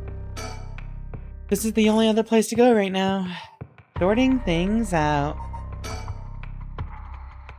Summary of previous events.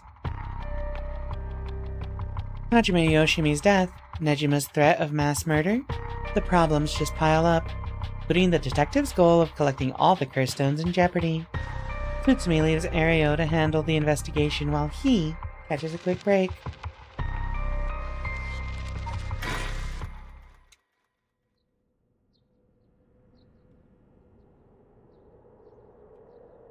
In Shibori Park, 9 a.m. I'm changing my voice for Tsutsumi, by the way, because that fucking killed my throat. Sorry for the wait, boss, but I managed to gather some information. It took you long enough. Wait, I can move? Boss, let's not go about this at random. We should think carefully about where and what to investigate next. Think. Well, we've got ourselves quite the mess. Strange deaths popping up all over the place that may or may not have something to do with the curses. We also need to keep looking into Yoshimi and Nejima. For now, we'd better start following up on the few leads we've got. Guess I'd better see what Ario's found out. Oh, wait, that's a voice. Forensics has finished their investigation and the body's been carried away. That said, we're still closing the park to the public, at least for the time being. This place was really giving me the creeps last night, but it looks pretty normal with the sun out.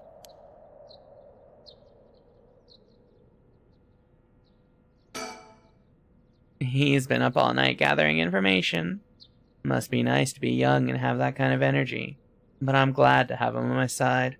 It gave me a chance to rest up. Things at the station were pretty hectic, but I managed to get some info. Let me fill you in. Thanks. The floor is yours. Damn, that's a lot of information.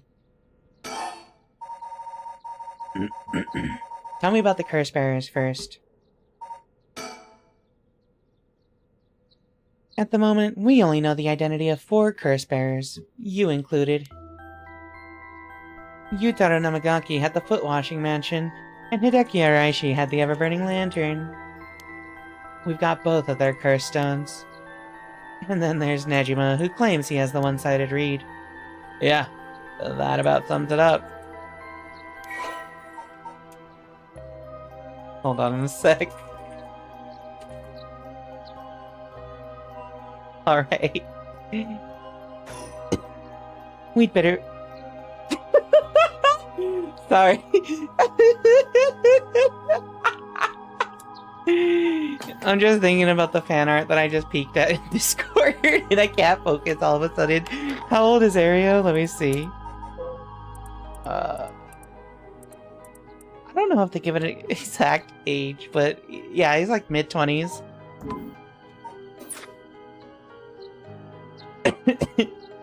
Just put it up on stream. I'm not doing that.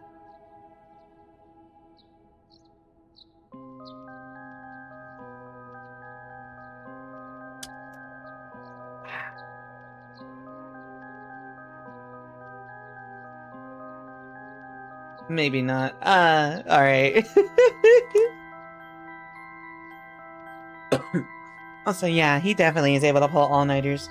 I was able to pull all-nighters until, like, I was 30? 31? You know. So, anyone in their 20s can still do it, unless you're a hectic sketcher. Then perish, I guess. We'd better figure out who the remaining 5 are, quick. How should we go about looking for them? There's no point in searching blindly without a lead. Let's focus on other things for now. Tracking down Nejima may lead us to the other curse bearers, too. Either way, he should be our top priority. He could do some real damage if we don't get him. I feel like this voice doesn't quite work. He should do some real... Either way, he should be our top priority. He could do some real damage if we don't get him. It feels wrong. Either way, he should be our top priority. He could do some real damage if we don't get him. How do I channel the energy of a dead inside old man?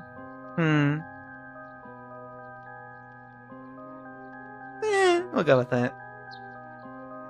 looks in the server. Yo! Warning, this artist is really NSFW if you click on their profile? Okay.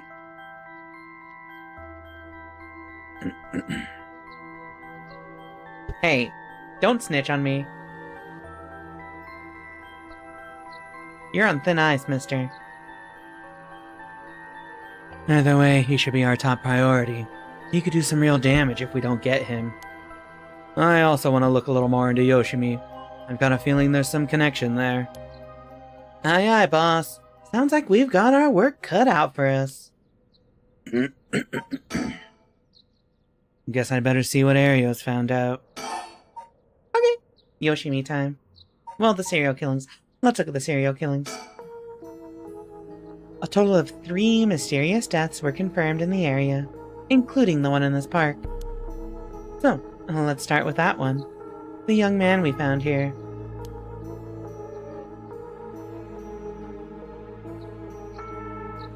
He's been identified as Shogo Okie, 25 years old, a regular old office worker who worked around here. He died of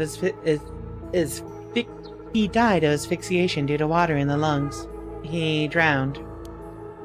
He drowned in the middle of the park? That's not possible. It's gotta be a curse we're dealing with here. About that, boss. Isn't this park associated with one of the 7 mysteries too? It's, yeah, the Whispering Canal. That's right, the Whispering Canal! It does seem like there'd be a link between a canal and death by drowning, don't you think? Sharp thinking, Ario. You're starting to get the hang of this. So, let's assume they're related. What's next? Before that, the body of a woman was found behind a residential complex in Kamizawa. The victim has been identified as Tawako Hayashi. 29 years old. She was an office worker who lived on her own in the area. As for the cause of death, well... Yes? The entirety of her body was crushed by some kind of strong external force.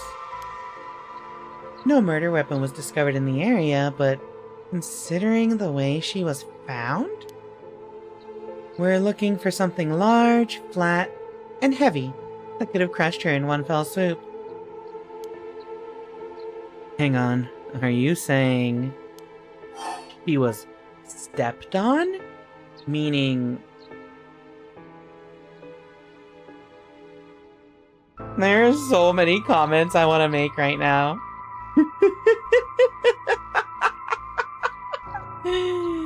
However,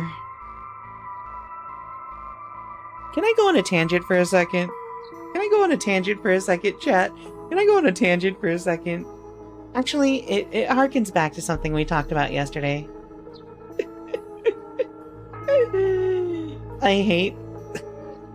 I hate that we're talking about someone getting stepped on. Especially after yesterday.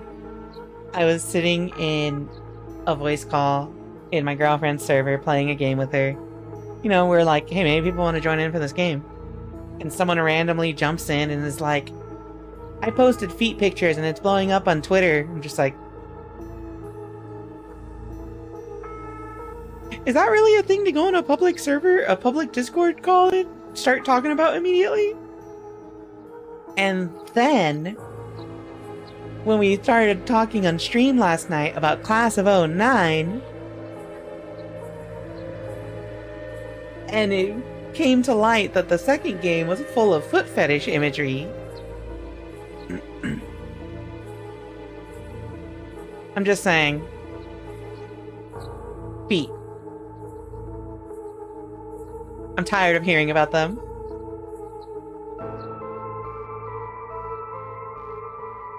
Give me a second. I just need to mentally recover from the imagery of, oh, she got stepped on? And seeing a bunch of people on the internet start barking. Also, because I never opened this box that I got.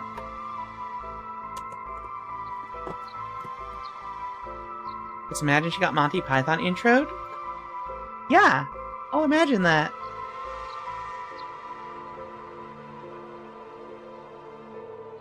No one tell her that I have never seen Monty Python in my life. I just sat down. Who starts a conversation like that? You know. People on the internet. I think this is the hand sanitizer. It sure is familiar that it sure is nice that you're familiar with Monty Python and its intro sequence. Yeah. Yeah. Isn't it great? I sure do love, Monty Python. Yeah. Gotta be my favorite comedy? Right? It's a comedy? I mean, yeah, my favorite comedy. Yeah. Yeah. Yeah, I love it. Give me a sec.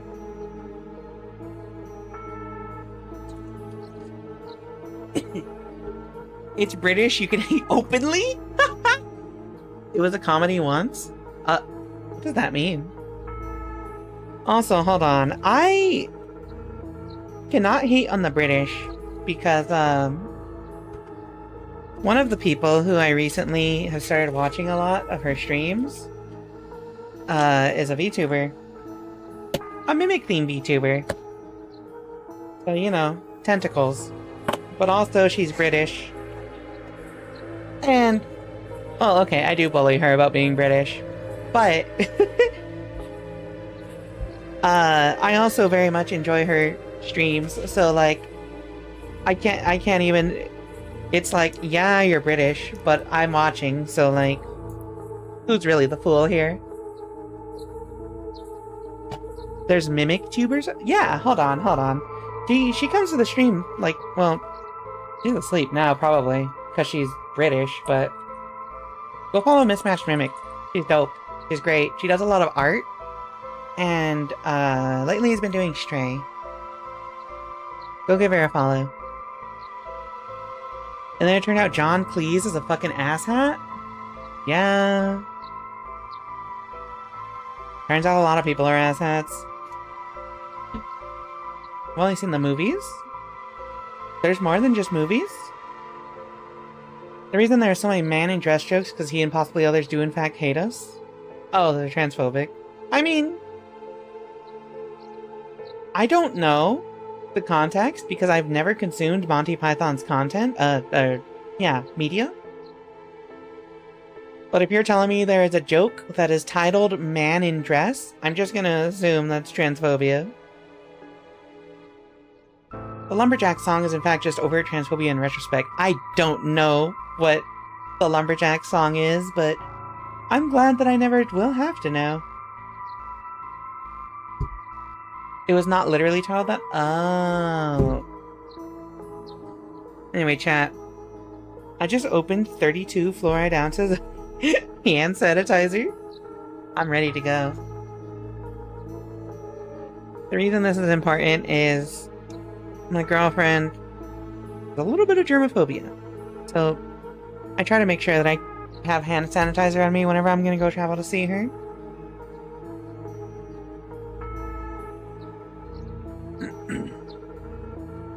Unrelated cursed knowledge from the FGC. Potemkin's getting his Karas back. I'm happy for him. Let's see. Makes the knights who say N-I-bit? Nib-nibit? Is it Ni? Ni? Ni? They say ni? Like just N-I? Oh, knee. It's a horrible thing to say to anyone. It causes physical pain. Huh? What? Hold on. I actually have to Google this, because I don't think I understand. Monty Python knee. Oops. Knights who say knee?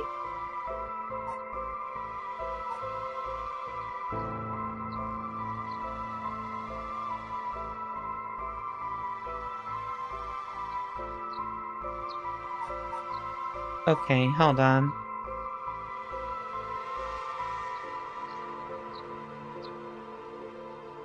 I I would have to watch a clip of it, I think, to understand. However, I'm just saying,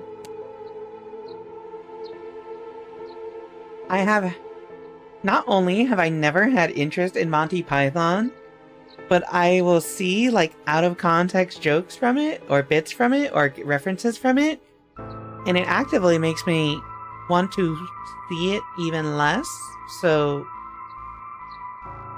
I wish you all luck in convincing me to watch Monty Python ever. Good luck!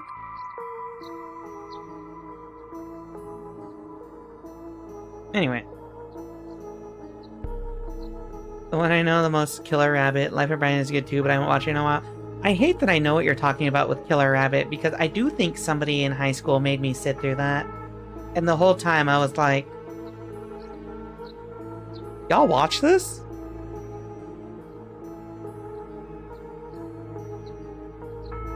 Anyway. Anyway.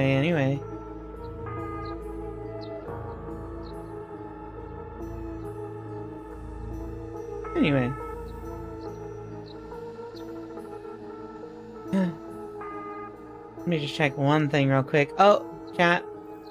Don't forget to go to the Discord server and put the prodding time sticker.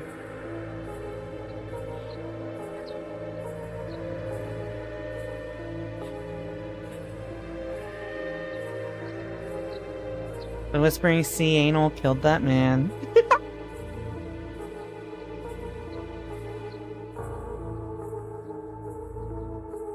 I'm running out of energy. I'm gonna be so real with you. I'm just like, man.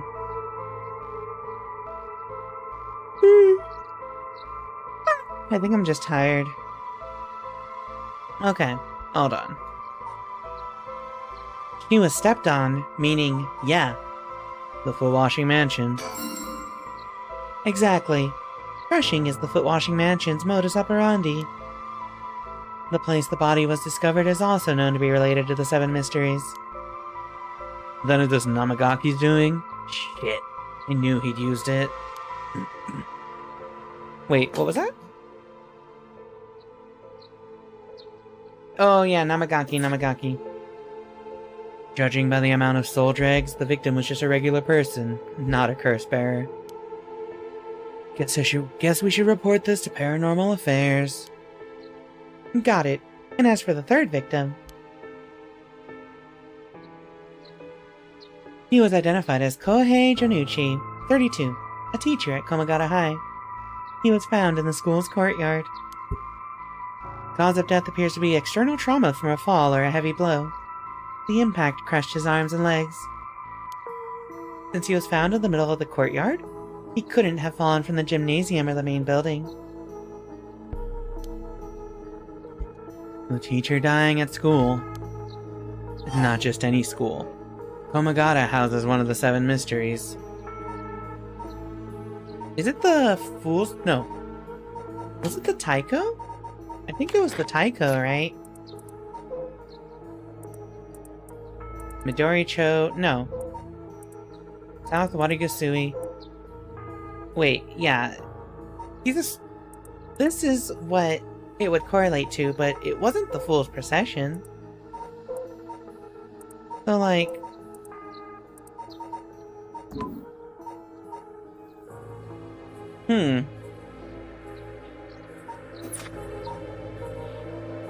Oh, you know what? This isn't making that... Yeah, it's the Fool's Procession. Right, it's where the Fool's Procession is supposed to be. It's too big of a coincidence. We can't rule out the possibility that this death was also the work of a curse. I see. Either way, it seems all three victims can be tied to the Seven Mysteries. There's probably a curse bearer at the center of it all, pulling the strings. But you've got a point. All these strange deaths do point in one direction. That's right. And Hajime's case wasn't all that different either. He also died of mysterious causes in a place connected to the Seven Mysteries. Problem is that the timing doesn't match up. He died before the curses were activated. Could he have been hit by a different curse? One that didn't have anything to do with the 7 mysteries. Oops. That's a thought, but if that were the case, we'd be dealing with a powerful practitioner. One who could pull off a curse without using a curse stone. There aren't many people in this day and age who could do something like that. Oh, really? I see. I don't know too much about that stuff. I'd be more surprised if you did. You suppose there's any normal crime in this town? None whatsoever. I wouldn't bet on it. Also, chat, I want you to know it took all of my willpower not to yelp out in pain right now. Because, I tried to use the hand sanitizer right now. But also, I have a lot of, like, random wounds on my hand. Just because, like, winter has dried out my hands a lot. So they, like, crack way easier. And also my skin is just, like, way more sensitive. So, I just burned the shit out of my out of myself rubbing hand sanitizer into like 3 different parts of my hand. Oh my god, it kind of hurt. Time to drink a bunch of water.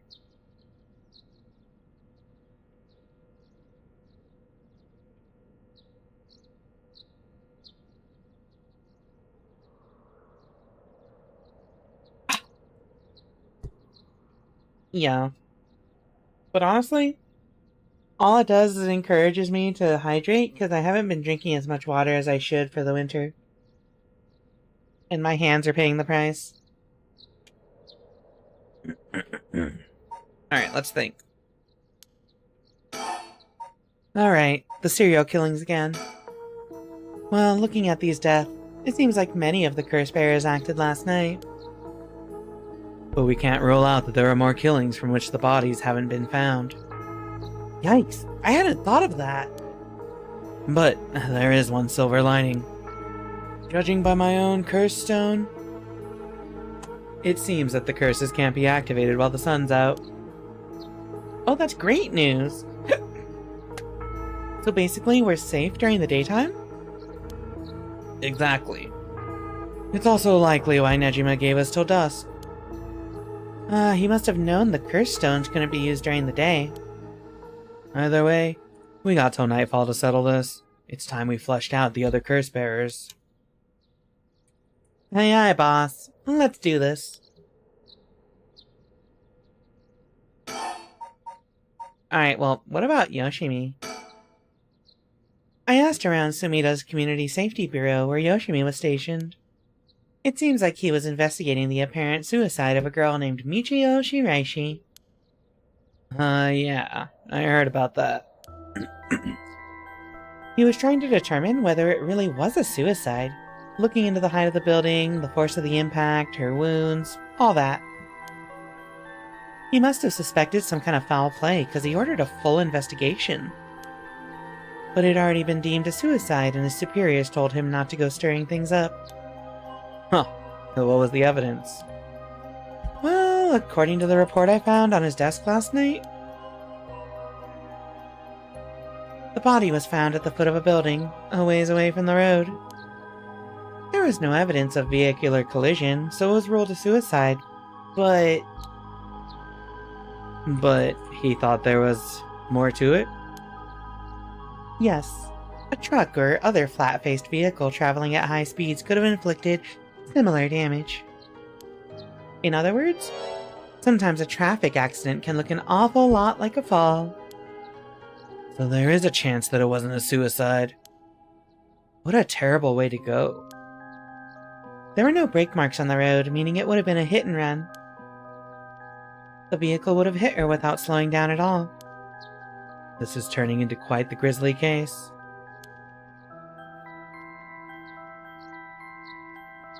But the vehicle couldn't have come out... Wait, what? Oh, But the vehicle couldn't have come out from a collision like that unscathed. Exactly.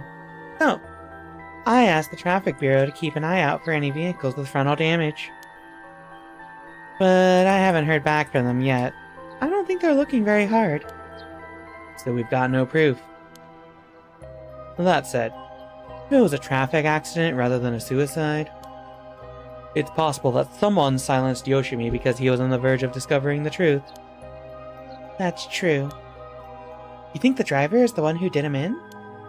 Not quite. Yoshimi had already talked to the forensics in the traffic bureau, right? His death wouldn't have covered things up. You're right on that. Even if the suicide was a cover-up for a hit-and-run, it doesn't seem like enough reason to kill a cop.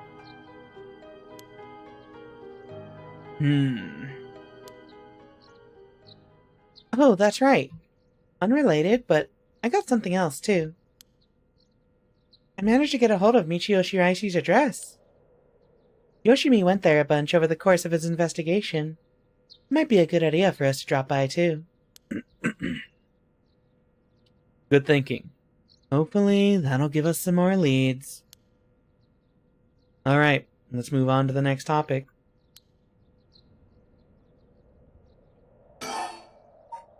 Or we talk about Yoshimi again. Remember the girl Yoshimi met with the day he died?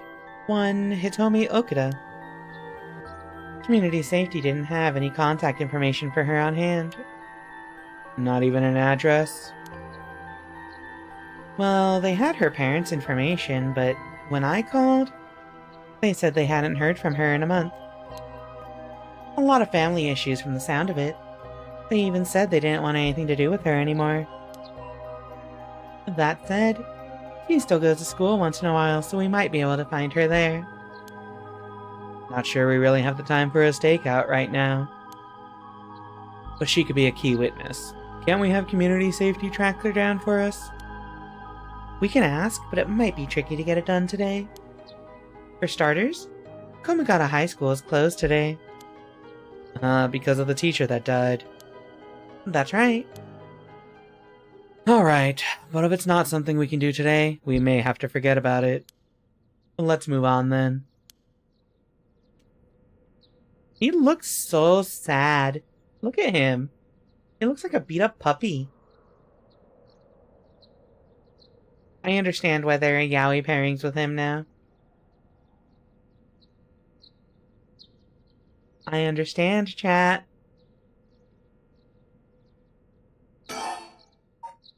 Let's ask about Yoshimi again. I got some information about Yoshimi's fiancée from Community Safety. Her name is Mayu Chozawa, 27 years old. She works as a beautician in the area. Look, I even managed to get a picture of her. She sure is a beauty. But... oh boy, here it comes. But what? Community Safety hasn't been able to contact her since Yoshimi died. Not by phone, or at her house. In other words, no response. Dead silence. There it is. Can't things just be easy for once? It's definitely starting to look suspect. Crime of passion, perhaps. It is fairly common for people to be killed by a lover or a spouse. But Yoshimi was well liked, and they'd been together for over 10 years. You never know. Things could be different behind closed doors. I guess so. But we'll have to consider the opposite scenario, too. It could be that the same person who was out for Yoshimi is after his fiancée as well. She could be in danger. You're right. Either way, she's important to the case. HQ already has people looking for her. We'll know as soon as she's found. Yeah, we're done talking about that. Okay. Yay! He did work through the entire night, so it tracks. Understandable. Just found a horror yaoi can with... can? A horror yaoi VN with 73 CGs and 28 endings? Source? Sauce? Give me the name. Give me the name, chat. Can't just say that and not give me the name, Tiny Satan. You gotta give me the name. I need to research. Yeah, can I get a can of horror yaoi, please? I was looking at a horror ultimate game earlier, but like the main guys are all like yaoi hands, pretty boys, and I'm just like, this isn't my vibe. Fried chicken wings cause love fires?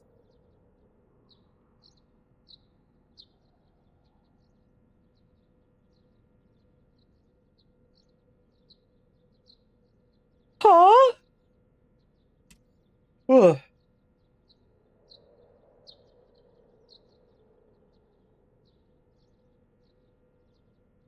Oh, okay. It's like a awkward translation. BL suspense comedy long visual novel. It uses the first person and a fixed protagonist. Contains elements of horror and sexual innuendo. Ew.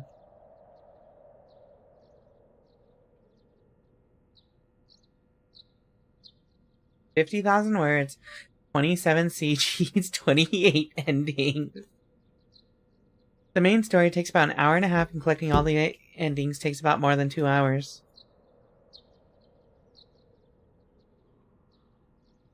Cat. Cat.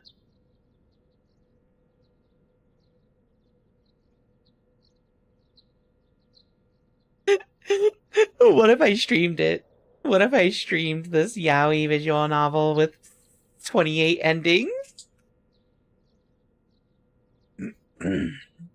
Damn.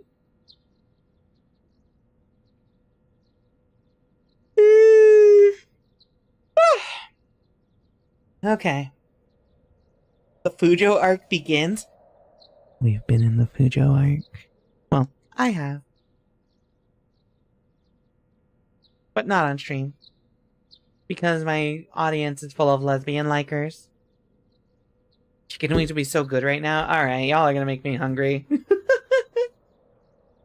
And it's way too late for me to be eating. Alright, last question. Fumishika Nejima. HQ has mobilized a search unit for Nejima. But so far, we haven't received any word. Guessing he wasn't at home or at work? About that. Apparently he vacated his last known address a week ago. You serious? So we have no idea where he lives. It gets worse. I checked in with the factory he was working at. They told me he was only there for a month before he quit. Hold on a second. You're telling me nobody caught that? Well, I had the same thought, so I spoke to his probation officer. Turns out he'd been doing house visits and interviews, but never bothered checking on his workplace. He also said he'd lost track of Nejima when he moved to a new place. Jeez, that's just sloppy. I've heard that they're giving parole to just about anyone these days because they're running out of room in the prisons. Which also means there aren't enough probation officers to go around. Dude's probably overworked. So Nejima got a fuckabout unsupervised. God damn it. That asshole is annoyingly good at faking remorse. Or insanity. Whatever the situation calls for. Back when I arrested him all those years ago, just talking to him left a bad taste in my mouth. He's probably hiding under a false name, which will make it hard to track him down. That'd explain why he so brazenly made contact. That asshole. He's mocking us. Well, for now, the paperwork to circulate his name and mugshot is being filed. That's gonna take way too long. We only have until dusk. Until dusk.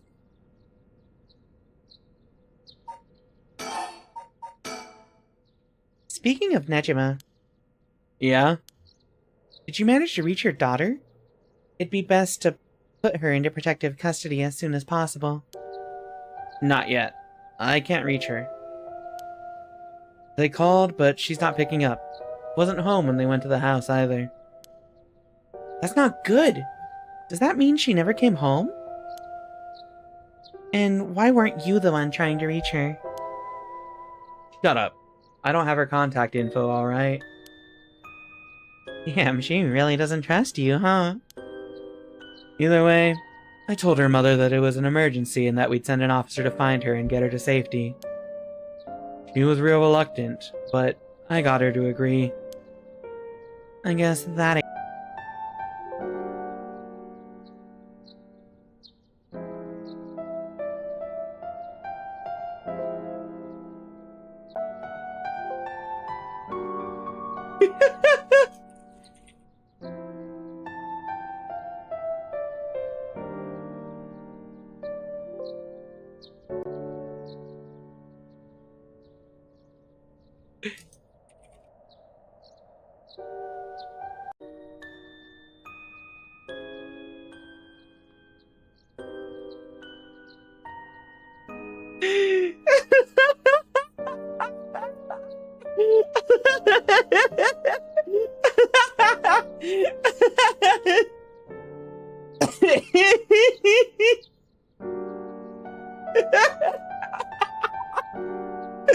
oh my god, chat.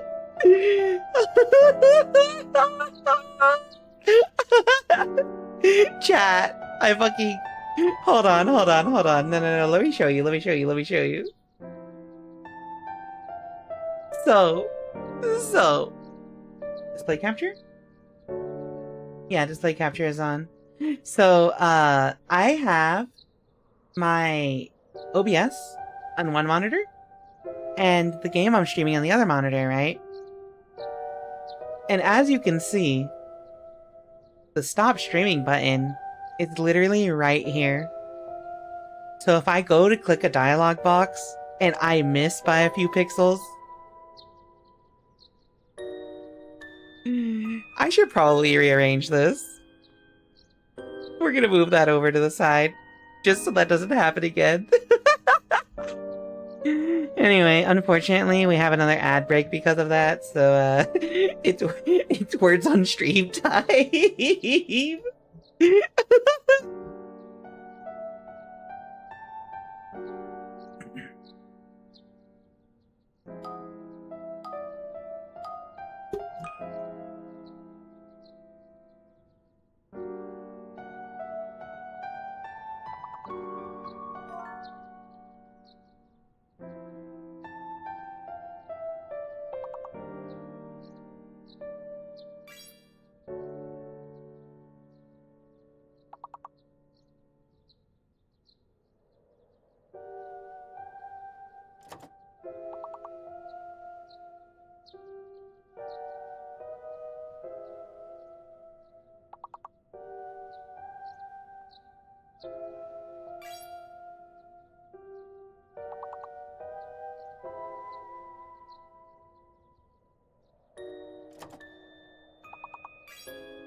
I was fucking muted.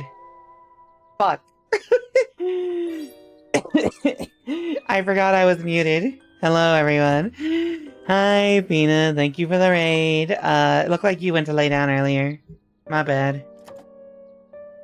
Plotting time!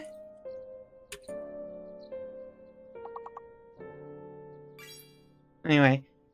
Yeah, hi. Hello, raiders. Well, no, the ad should be over now, right? Yeah, the ad is over. Y'all can hear me. Hold on. What the fuck is that last word? Loft? No.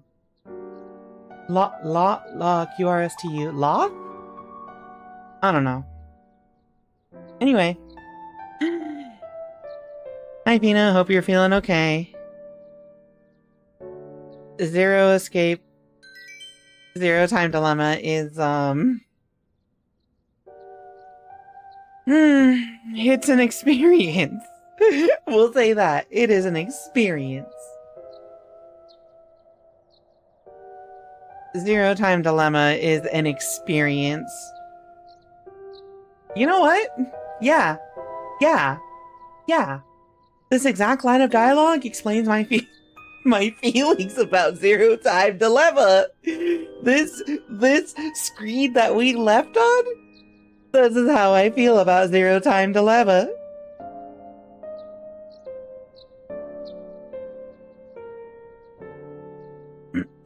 Anyway. You don't get it. The motives behind ZTD are complex. I thought you warmed up to it.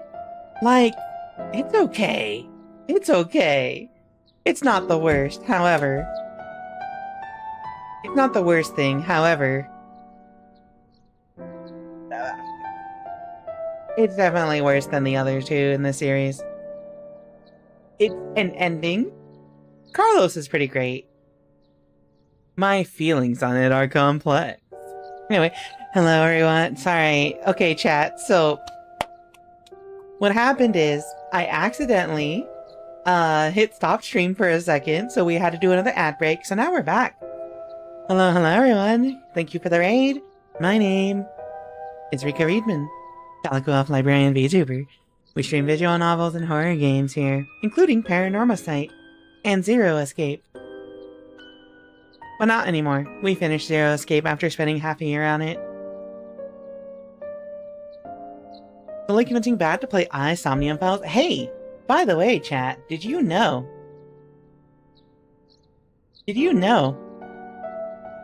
The Somnium Files is currently on sale for the winter sale.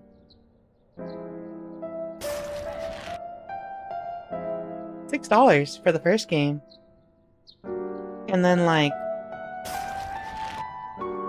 yeah, and then like $12 for the second game. Go buy it.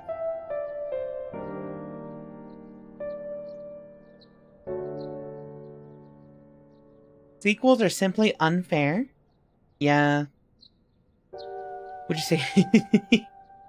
Is it good as even tolerable because VLR was not great? VLR, I liked VLR a lot.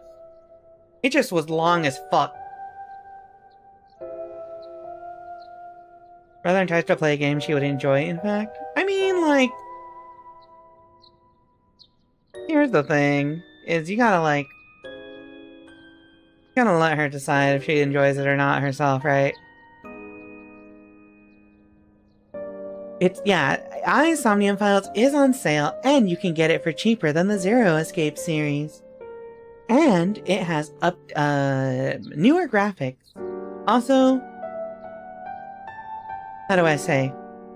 Also, it has the seal of approval because my girlfriend will constantly, whenever I say, hey, we should do this for a date tonight, or like, we should do this for a date, she'll be like, Kaname date. And she has just said this for like the past year and a half to me, and I'm just like, what the fuck are you talking about? But then I started reading Uchikoshi, and I'm like, oh, Kaname date.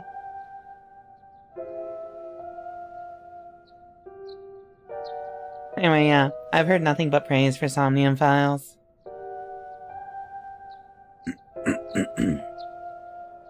VLR was a mess, but it was fun. It was a fun mess.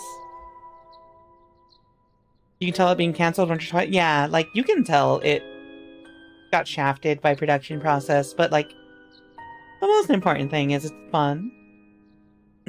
Well, in my opinion. I'm not gonna let that tell me not to read it, or I'm not gonna use that to tell people not to read it. As a Zero Time Dilemma disliker, I wouldn't even tell people not to read that. I think everybody needs to make their own opinions. Might need a yo-ho-ho and properly purchased later. Tiny Satan, did you know you can go to YouTube? You can go to YouTube and go watch the VODs of Rika Readman playing through it. Right? Do I have those VODs? Rika Readman.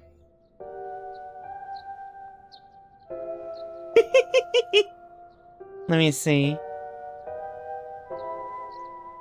Oh, also, is this working? Because I fucking broke my Twitch? Yeah, okay, it's working. Yeah, okay, here we go. Did you know you can go to youtube.com/@RikaReadman and you can see... Oh, okay, you can't see the all of 999, but you can see all of Virtue's Last Reward. Maybe?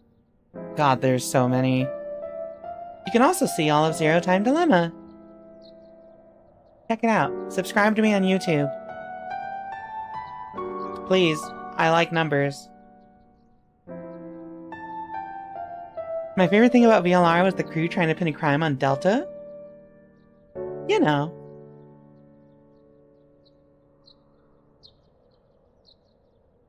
I'm hot by to steal, borrow a book. Yeah, have a good night, Freakus. Thank you for stopping by.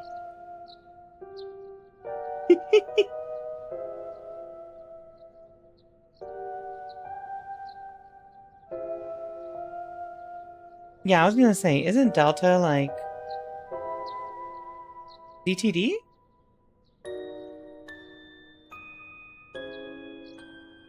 There are a lot of characters. Why am I blanking on who Delta is?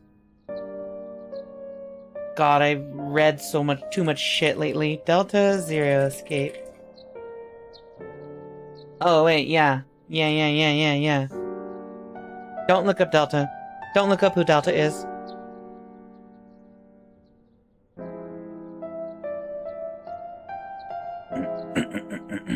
Alright, chat.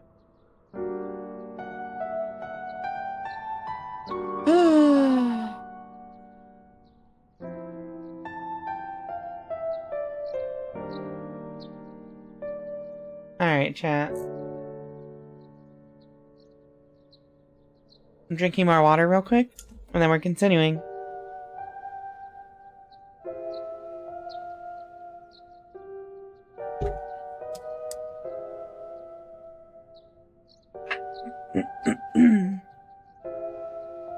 We're continuing now. It's Paranormasight time. Now that I have accidentally shut down the stream and brought it back to life. So we're talking about, someone is coming after Tsutsumi's daughter. You know? Hold on, let me grab the VOD from this. Just to make sure.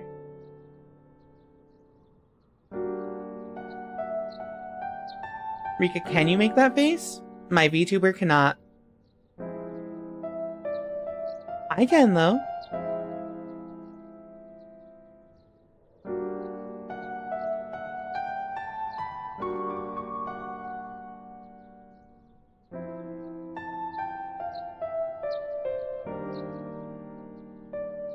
Yeah, I can't translate it to my avatar at all. His blinking indicates time is still moving. Toki wo tomare. He's staring at someone in silence. Yeah, my bad. Alright, let me see. I just want you to know, I just have like one. Yeah, here we go. I have one thing to say, chat. I have one thing to say.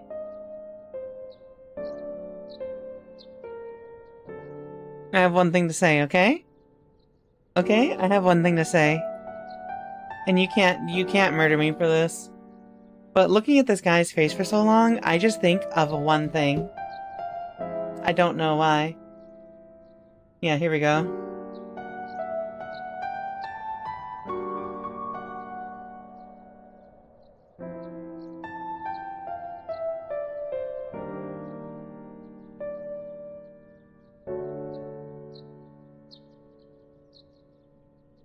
Am I wrong?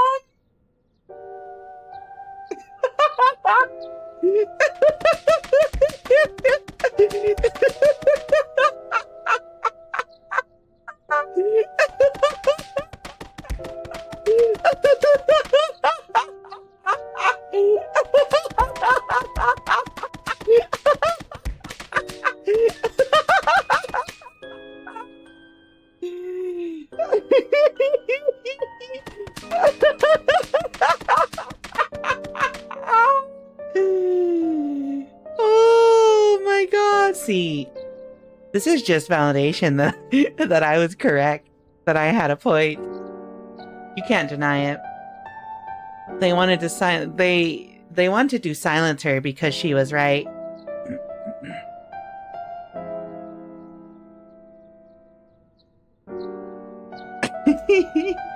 You're gonna be evil, you should just look the part.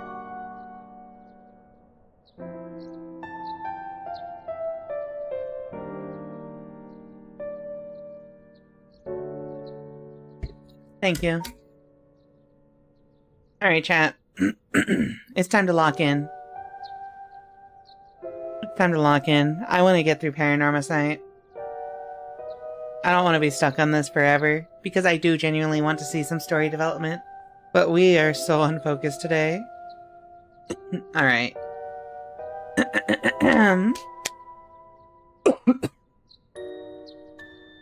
I guess that explains why you got divorced. But if you, her former father, can't find her, how the hell did Nejima do it? Former, eh? That cuts deep. Fuck. Yikes, sorry, it just kinda slipped out. Anyway, I suspect it has something to do with this curse, Echo. Back on topic already, huh? He said his curse could kill a lot of people in a short time. It may even allow him to act from a distance, like a death note. I see. The one-sided read.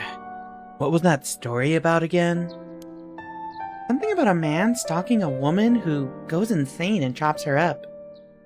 Have a good night, Freakus. Alright, one of the more gruesome of the 7 mysteries.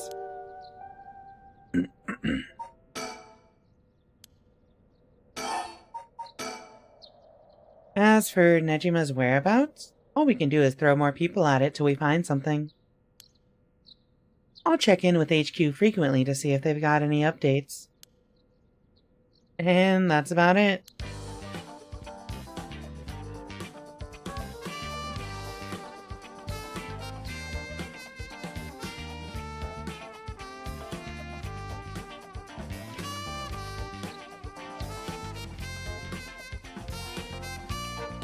Sorry.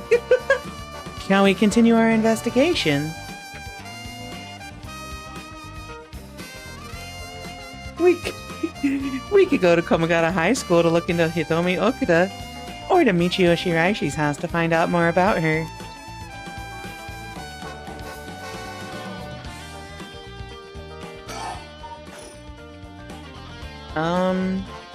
So we gotta choose a place to move? The music ended immediately. I'm so upset. Oh, we have so much more story now. Fancy sushi or life can be tough. Alright, chat. We've done some Yakko, and we've done some Wacko. Now let's do some Dot. Life can be tough. Wait, a Yu-Gi-Oh! GX remaster is happening? Hold on, I will pause the stream for this. What? No fucking way.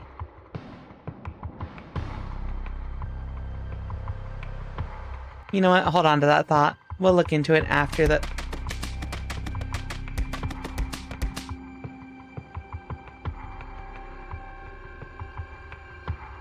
Hi, Winter. Why are you like this? Welcome to the stream. Hello, hello. I love and appreciate you. Anyway, let's look at the Yu-Gi-Oh! GX stuff after. I would actually be excited for that. Alright. Let's go check in on Harue Shigema. Life can be tough. Throughout the night, Richter continues to gather information about the curse stones while Harue lies awake until dawn, preoccupied by the prospect of bringing her lost child back to life. Harue Shigema, 10 a.m.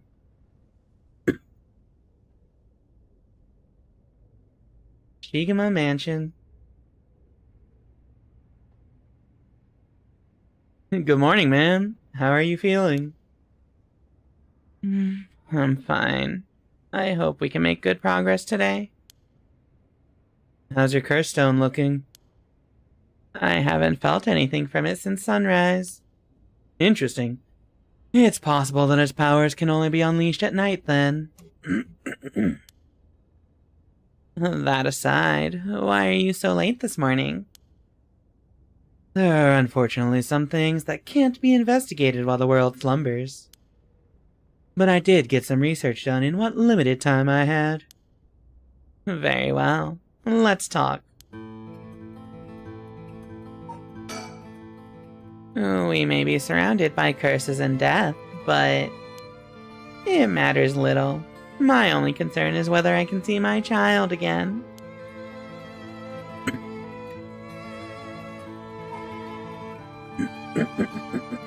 Mansion. This is the old mansion where I was born and raised. Oh, okay. The town is beginning to wake up once more. The clamor of society can be heard from beyond the garden gates. Like any day, a cloud of pollution drifts out from the industrial area. No one's in the mansion at the moment, The door has been locked shut. The housekeeper has already left after cleaning and preparing food. He's looking a bit tired. He must have been up all night investigating. By the way, there's something I wanted to talk to you about. And what's that?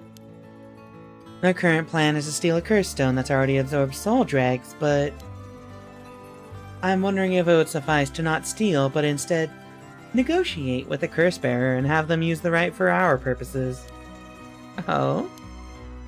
I mean, I suppose that would accomplish the same, but Do you think it's possible? so long as we offer compensation, it may prove much easier than you'd expect. Compensation. Cash, for instance. That wouldn't be off the table for a family as rich as the Shigemas, would it? Of course. Why, any amount would be fine if it'd get the job done. I won't let monetary matters lead me to regrets the way it did back with the ransom.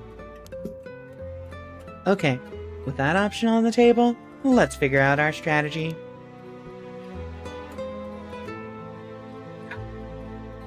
Let me stretch for a second.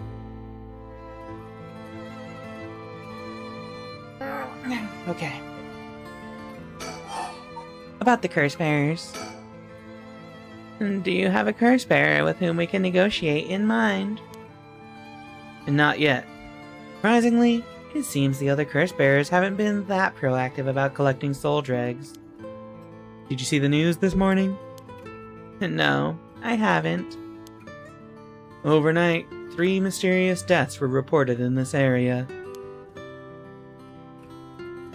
They've yet to announce the identities of the bodies found, but they've been nicknamed the Honjo serial killings.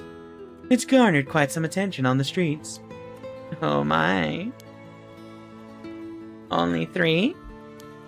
That's what I thought. Even if the victims were curse bearers, just 1 or 2 wouldn't be enough soul dregs. And for what those curse stones are capable of, a mere 3 victims seems a little on the low side. With this little activity all through the night, the curse bearers must be a cautious bunch. What's holding them back? Are we not all after the power of resurrection? There may still be some undiscovered victims, but it doesn't seem like anyone has gathered enough soul dregs yet. We might have to set up some bait to spur them into action. And then we offer them the deal. Okay, hold on. It's getting a little colder. It's like... yeah. Cold. Let me turn on my heater real quick. I'll be right back. Whoa!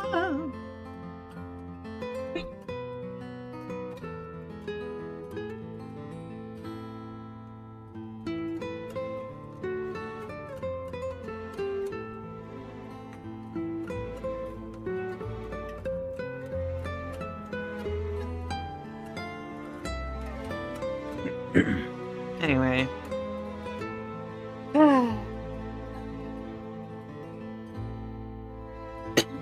Also just realized he's wearing fingerless gloves. That's extra goofy. Socks off. Okay. About the curse bearers. None of the curse bearers seem very proactive. I wonder if this situation could be what the mastermind who kicked it all off intended. Now that's an interesting theory. You think there's someone behind this all? You mentioned hearing an agonized voice telling you to kill when you first obtained the curse stone. That doesn't sound like a coincidence to me. Someone agitated the curses in this area on purpose, and they are likely after the rite of resurrection as well. Sorry, one sec.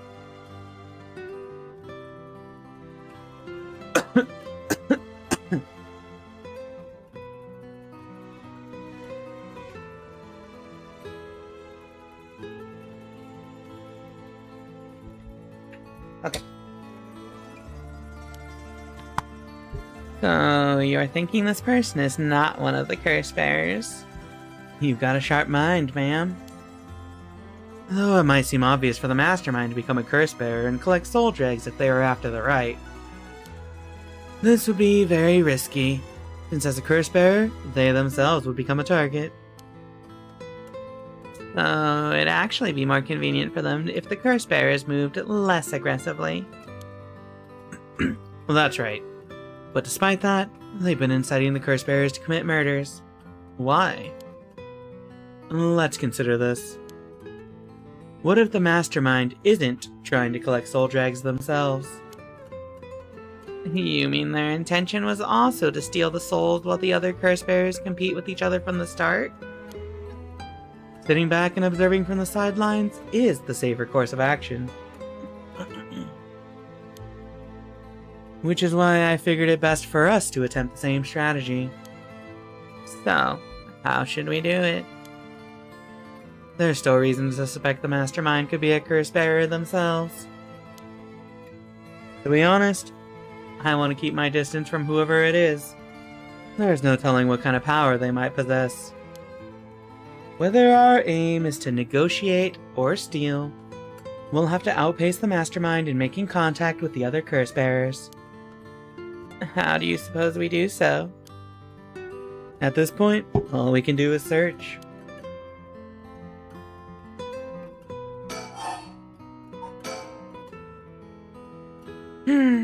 If there's a mastermind inciting the curse bearers to collect soul dregs, can we be sure there even is a rite of resurrection? Good question. The rite could be nothing but a myth fabricated to spur the curse bearers into action. Seeing it might be for naught. Do you want to give up, man? Never. Understood. After all, we've known the truth unless... We'll never know the truth unless we see it for ourselves.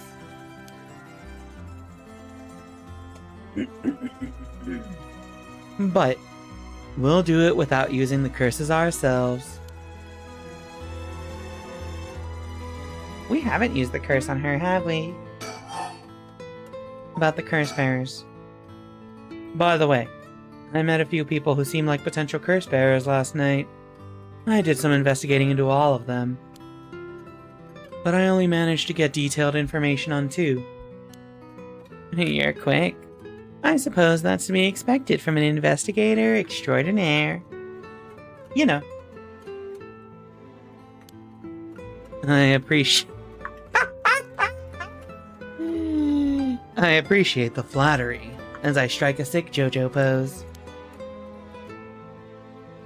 First, there's Ayame Tono, the girl we talked to before, though she isn't a curse bearer herself. Have a good night, Winter. She's a student attending T University of Art. She currently lives alone in an apartment near Midoricho Park. You even determined her address? You're not one to be underestimated, Mr. Investigator Extraordinaire. I called every single university with ukiyo-e in the curriculum pretending to be her parent. I went around to check on her place on the way here. It doesn't seem like she returned here last night. I'm worried she might have run into some trouble. Didn't you attempt to follow her last night?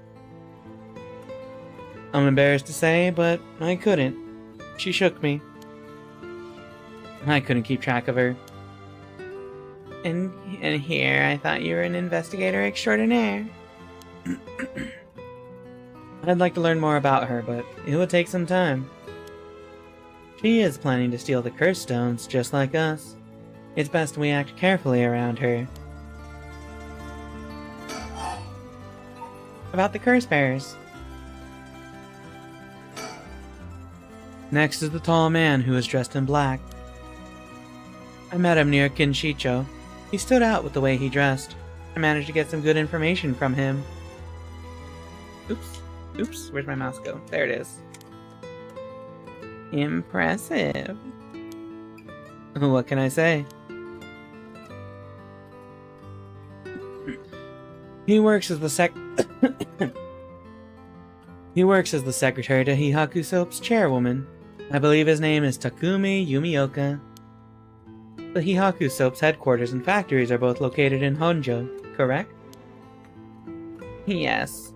They've been here for a while, but it's only in the past 10 years that the company has shown significant growth. I remember seeing the chairwoman on the news a few years back. She seems to be very shrewd. With the increase in sales, I assumed she'd want her factories running at full capacity. But with the harsh restrictions against industrial waste, a lot of the factories with older equipment had to be shut down. That's right. Even 10 years ago, there were many complaints about chemical plants dumping waste into the river. Most companies back then were more concerned with making a profit than protecting the environment. I wonder what a man working for such a company would have been up to in the middle of the night. On the way here, I stopped by the company's headquarters, but they hadn't started for the day. I should have better luck later. Let's hope you will. Perhaps they're interested in seeing if the right would be beneficial for their product research into beauty and skincare. Now that's an interesting thought. There's so much information about the curse bearers.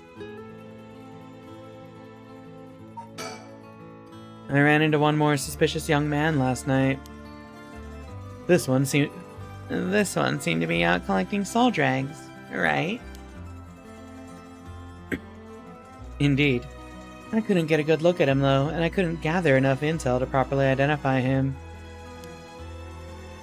Well, that's a shame.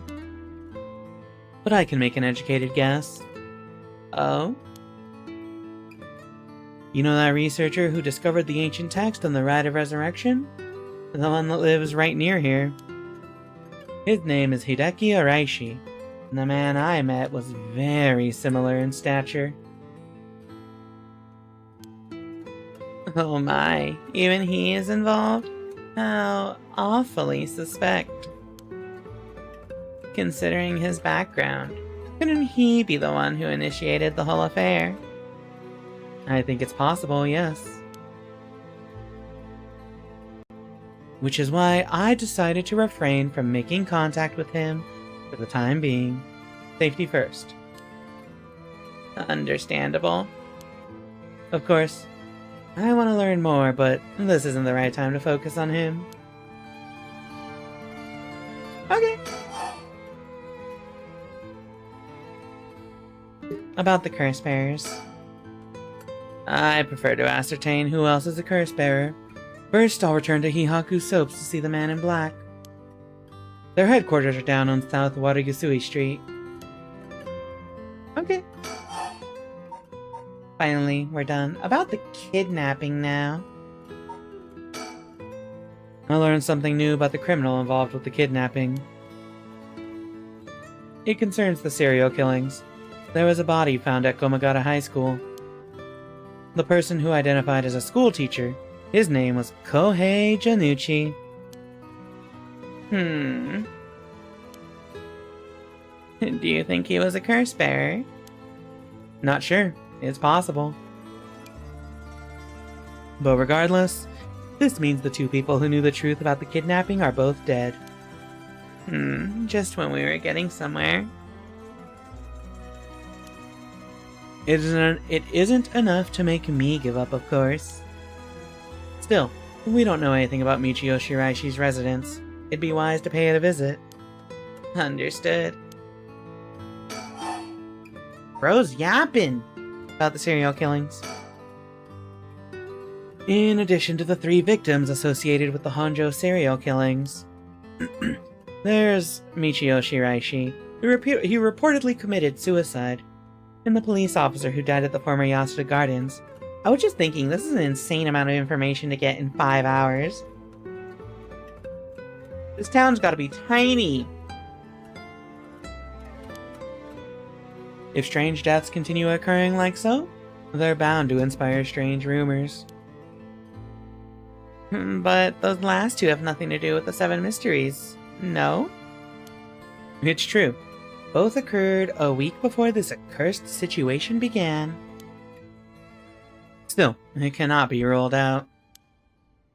It's possible that the mastermind was involved even with those killings. How? What if there were preliminary steps to awakening the 7 Mysteries curses? Can we really assume they're unrelated just because the timing doesn't match up?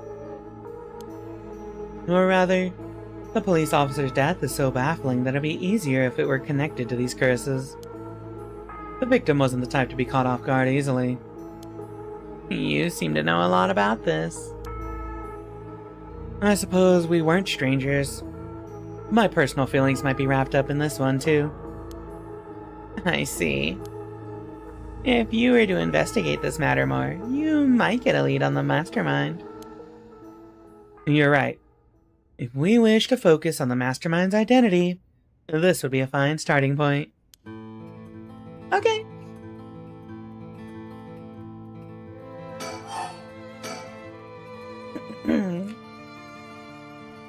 We might even discover more deaths related to the curses on the way.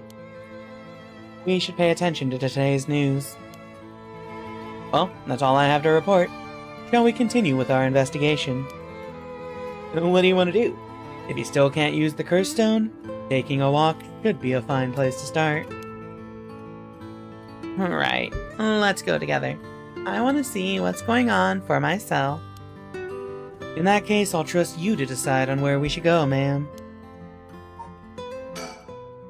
Where should I go to begin my search? Which places have stood out to me most so far?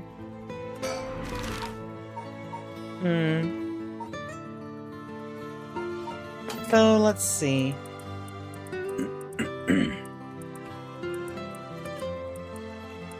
Trying to think, what would be...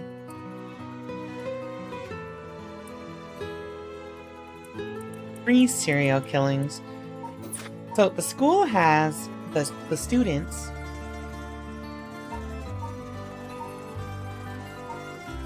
I kind of just want to force them to run into the students. Let's go to Komagata High School.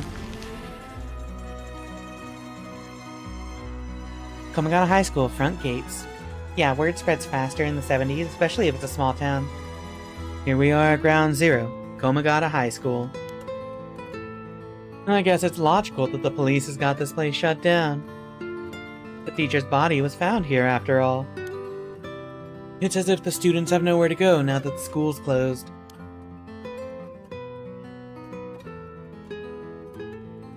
Surroundings. The news has attracted a bunch of curious onlookers, huh? That works in our favor. The more people around, the better we can blend in.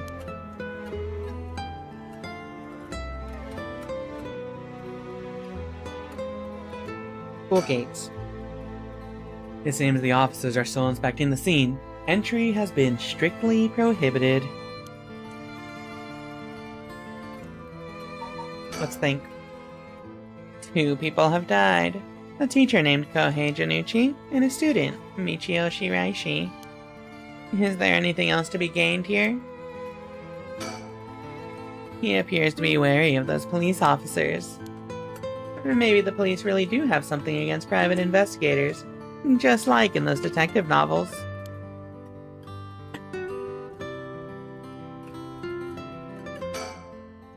This place is said to be connected with the story of the Fool's Procession. I wouldn't be surprised if a curse bearer decided to turn up. However, I need to find out if that teacher was a curse bearer or not. I expect the police to be baffled since they don't know about the curses. One sec. Okay. I can ask around and see what the students have to say. Let's inquire. Alright, I'll go ask the students about Michio.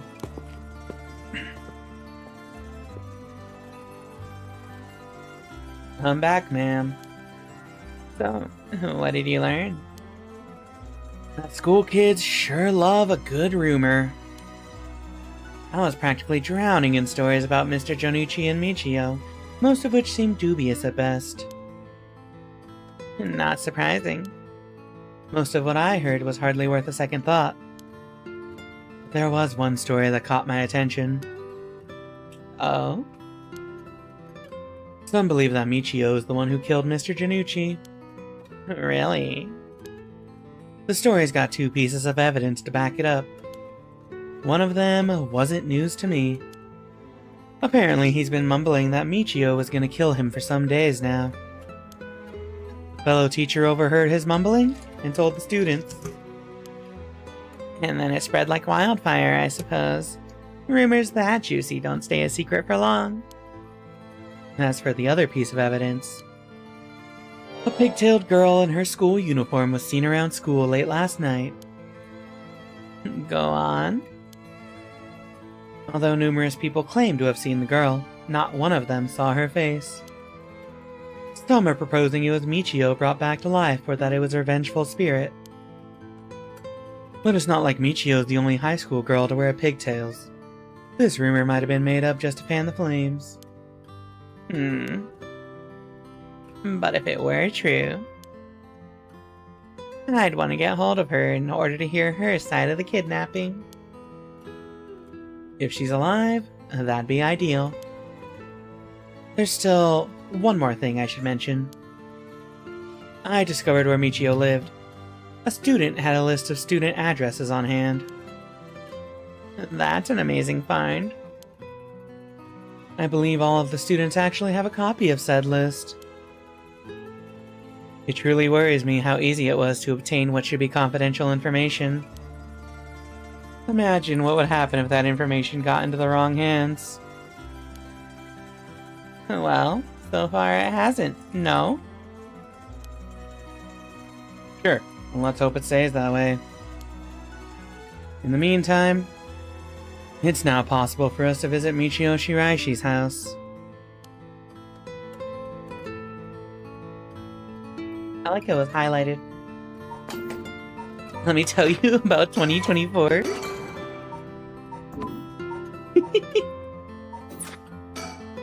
Oops. I can imagine the students are uneasy after learning of the murder. It may do them well to stay at home for some time, if not for fear of their safety. The police are probably too wrapped up in solving the case to be concerned about the students' mental health. I can see that. It's important that society provides a safe environment for the benefit of our youth. Some school policies could use some rewriting, especially those handling the students' personal information. That's right. I don't want a student being kidnapped on their way back home ever again. I expect criminals to grow more cunning as time passes. There may be times where the authorities can't keep up.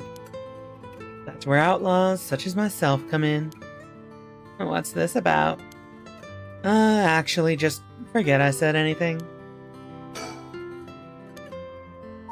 Alright, let's go check out Shiraishi's house. Easy. Near the Shiraishi household.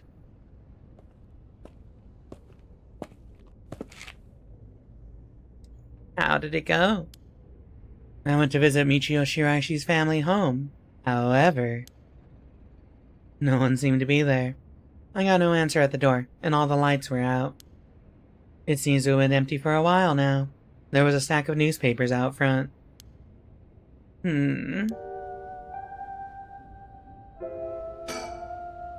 It's a bit quieter over here. It is a residential area after all. Well, these rundown row houses really scream working class, don't they?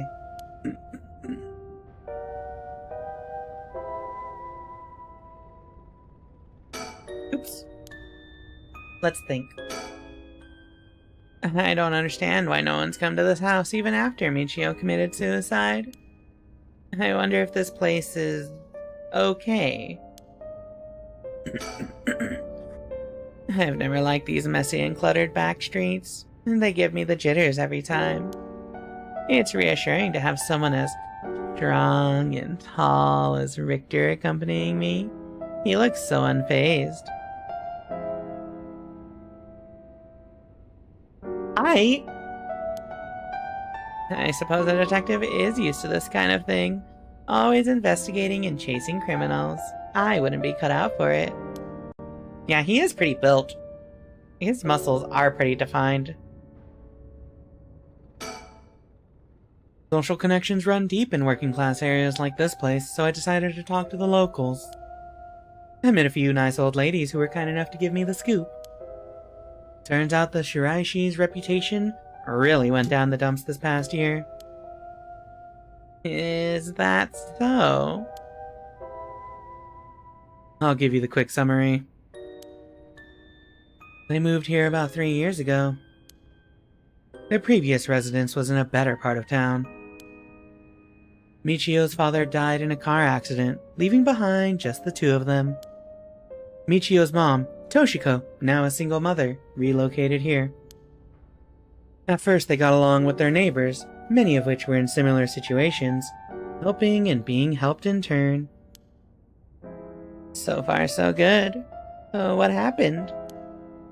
Well, as I said, their reputation began to go downhill about a year ago. A man recognized as Toshiko's common-law husband had moved into the household. His name was apparently Konkichiro Iwai. Neighborhood gossip is something else. Somehow everyone knew his name. So, what of this Iwai character? He was apparently a vulgar fellow with a criminal record. He was prone to violent outbursts. The neighbors often heard screams and shouting coming from the home.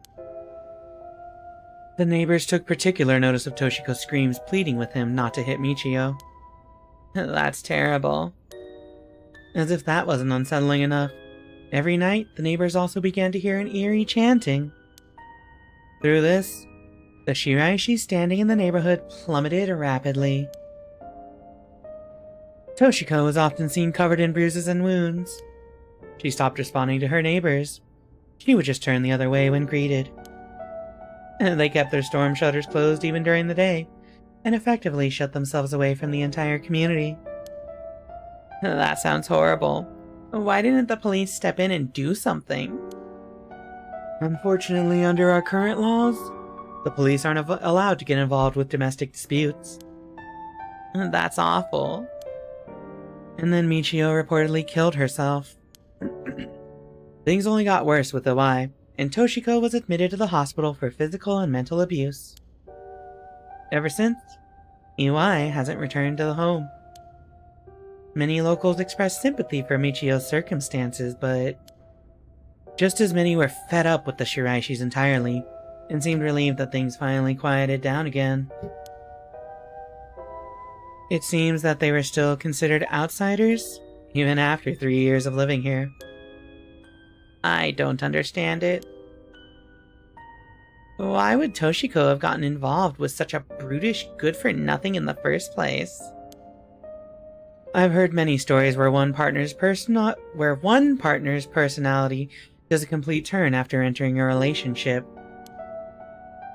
After her first husband's death, Toshiko's financial situation had also taken a turn for the worse. She was determined to send her daughter to a good high school. It's possible she fell victim to sweet promises. Life can be tough, I suppose. You don't seem moved by the story, ma'am. That's fine. People have all kinds of stories.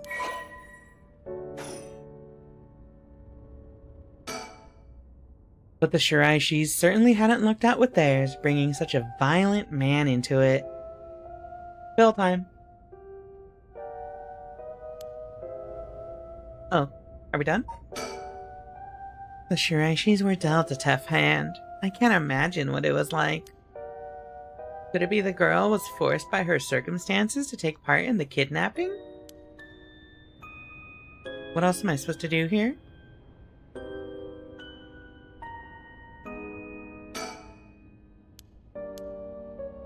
I guess we just move? We gotta check everything? Komagata High School, front gates.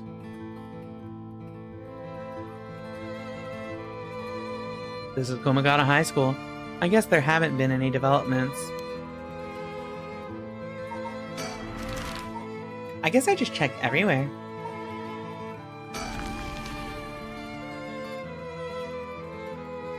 Midori-cho Park.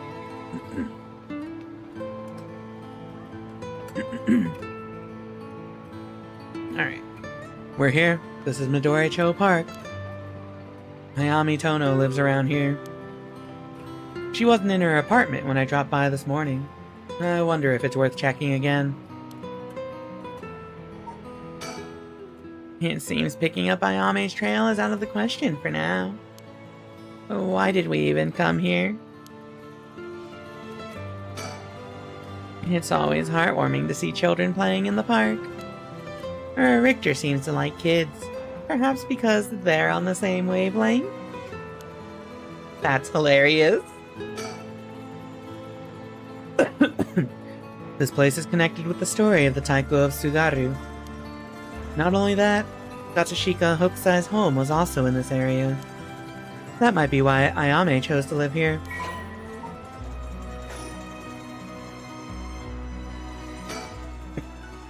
We won't get much done standing around here. Why don't I go and check out Ayame's apartment? You don't mean to speak with her, do you? No, I'd prefer to get an idea of what she's been up to. I'd like to see whether she's been home or not, just to potentially get a trace on her movements.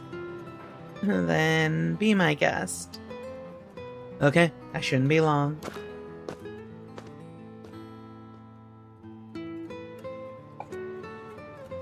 I'm back, ma'am. Oh, nothing? I'm afraid so. She still hasn't returned. However, I noticed a few people who seem to be related to the police force keeping watch in the area. I don't know if they got eyes on her apartment, but they do appear to be watching the building it's in. Interesting. You've got a sharp eye to have noticed them despite them being so covert. What can I say? It's part of the job. However, it meant I had to refrain from knocking on her door or looking through her windows. I wasn't able to check her electric meter or mailbox either, unfortunately. You were planning to go that far? We won't make much progress sticking around here. Okay, well let's go to Warigasui Street then. South Warigasui Street. The Hihaku Soap's headquarters are on the other side of South Warigasui Street. They were closed when I visited this morning, but it appears things are up and running now. So an influential person at Hihaku Soaps is potentially a curse bearer. Richter proposed we use money to negotiate for the curse stones. But we could hardly outbid a large corporation if it came down to it. He tells me he barely slept last night, and yet he seems to be brimming with energy. Was I, too, that resilient at his age? Perhaps it what sets apart a detective from the rest. To think a small soap-making company could grow so much in such a short time. They have factories and warehouses throughout the area now. You can see why director and now chairwoman Natsue Yamamori is called the Queen. Yeah, that's a lot of information we're getting today. You mentioned that Takumi works as her secretary. That's correct. Do you think it's possible he's acting on her orders? That's exactly my thinking. A curse bearer with both money and power could certainly look at resurrection as their next prize. Negotiating with a person of that stature may prove difficult. Hi, Liddy. Welcome. Back in the Edo period, the canal known as South Warigasui ran through this area, but it's been turned into a major road. It's a bit away from Kinshicho Station or Ryogoku Station, though it's still considered a nice area.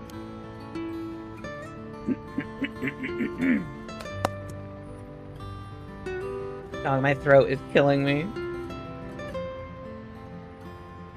The stories of the ever-burning lantern and the foot-washing mansion both took place around here. One of the bodies discovered this morning was found by this road as well. This is quite a lively area, huh? I suppose you could call it somewhat of a city center. Also around this time I realized this is just Fate Stay Night but with yokai. I think this is way more interesting than Fate Stay Night, personally. but I've also only seen the anime. Business is up and running. I can see people inside the reception area. Okay. First, I need to confirm whether Takumi is the man I ran into last night. Then I'll be able to determine if he's a curse bearer. It'll be better if I go inside the headquarters alone. You should walk around. Visit a cafe for some tea, perhaps?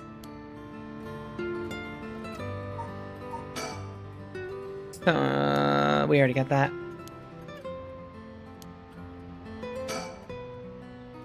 Okay. So, do I just... Let me do this again. I'm gonna go in. I may be a while, so feel free to find somewhere to kill time. Okay. Good luck in there.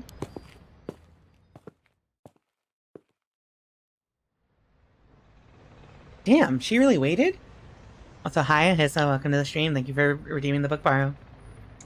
A Fate fan's gonna kick your door down for that one? I believe it.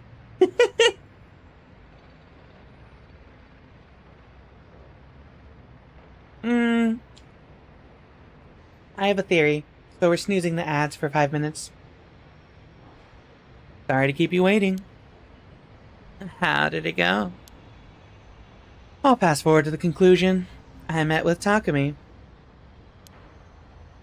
There's no doubt he's the same man I saw last night. But it doesn't seem like he's a curse bearer. But that doesn't mean he has no connections to the recent curses. He knew about the 7 mysteries. He even guessed we have a curse stone of our own. Excuse me?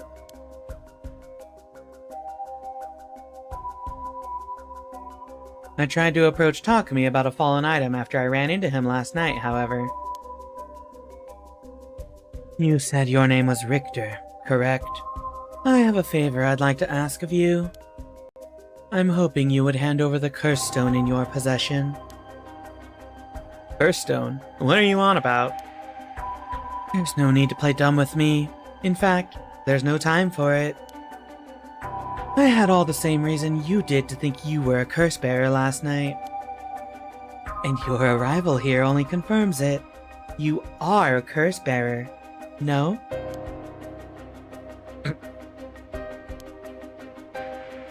You're right. We lack time. I'll confess, I am a curse bearer. I possess the curse stone of the haunting clappers. I'm glad to hear the truth. Finally, this conversation is worthwhile. It is a dangerous item you hold. Give it to me. My company will take the responsibility to dispose of it. I didn't know the soap business specialized in scrubbing curses clean. It is the prerogative of Miss Yamamori. Is that so? Assuming you've obtained the curse, you understand the power it involves, no? Miss Yamamori possesses supernatural powers akin to those of a god. She also has a deep love for this land, having transformed it from the pile of dirt it once was to the home of our headquarters. What the fuck? Did she, like, raise a city by herself? She cannot stomach the fact that it's now the site of these curses run rampant. So you're telling me the Queen of Hihaku is a real-life witch? You wouldn't appreciate being called that, mind you. There's a sorcerer by the name of Suigen Gamyodo who's gallantly working behind the scenes, exorcising spirits and the like. Go on. That being so, there have already been instances of the dead coming back to life. You understand the urgency of this matter. These are curses we're speaking of. Tools which are used by wicked beings to possess people. The rite of resurrection is nothing but a fabrication meant to seduce the curse bearers into unspeakable action. If you truly understand what I'm talking about, you must hand over that curse stone at once. Very interesting. With that said, how many curse stones have you acquired so far? Hi Talon, welcome to the stream. If what you tell me is true, surely the company would have launched a large-scale search by now. We have 6. 6? Whoa, I can rest at ease then. And here I thought I was at risk of being cursed. It seems we are on the same page. If that is the case, you should hand over your curse stone immediately. I'm sorry to disappoint you, but it's not actually in my possession at the moment. Considering its importance, I've been keeping it in hiding. Really now? Then I'll accompany you while you retrieve it. I'm sorry, but I've got something important to attend to. But I promise, I'll return with it later. Very well. Then you won't refuse to provide your address and telephone number, I presume. How prudent of you. I'll oblige.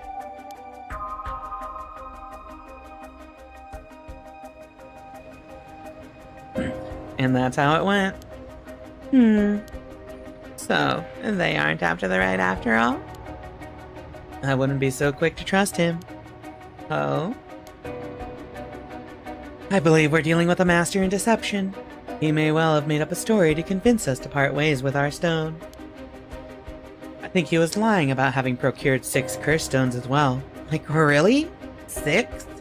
That's excessive. Oh, well, now I feel gullible. The company is plotting something. I wonder what they mean to do with the curse stones. He seemed rather desperate to get a hold of ours, despite us not having collected any soul dregs. Perhaps the people at Hihaku are the masterminds behind the curses being unleashed. Because the chairwoman's a witch? I wonder about that too.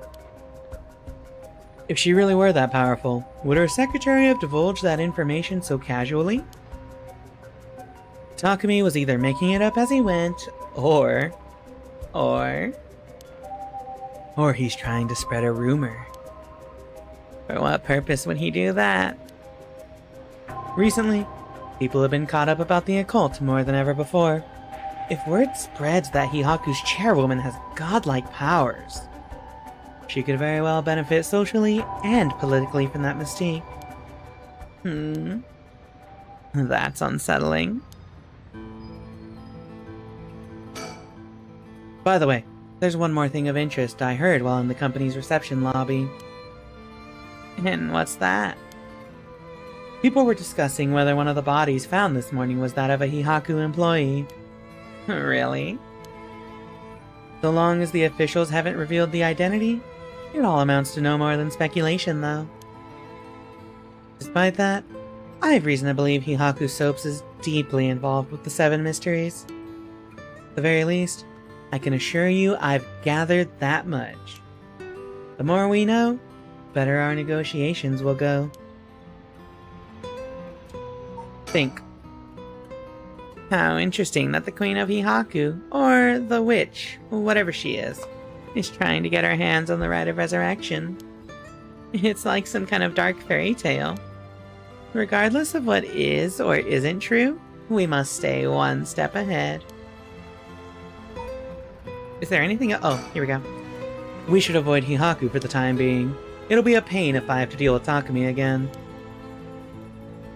I don't think there's anything else to do here.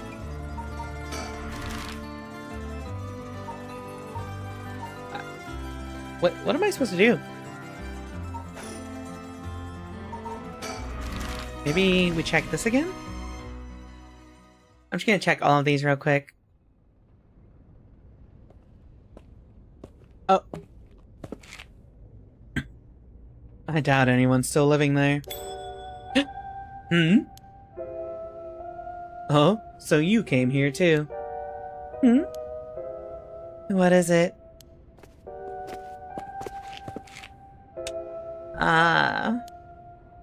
Could you repeat what you know one more time for me, Richter? Yo, cop? Detective conflict time? Okay, so we gotta actually play out the scene then. Alright, we now know where to continue. Chat, it's about to be midnight. Sorry to everyone who just got in, but we've been at it for a couple hours. I accidentally restarted the stream, but it has been about 4 hours. So, you know, let me look for someone to raid. think I know who I want to raid. Possibly?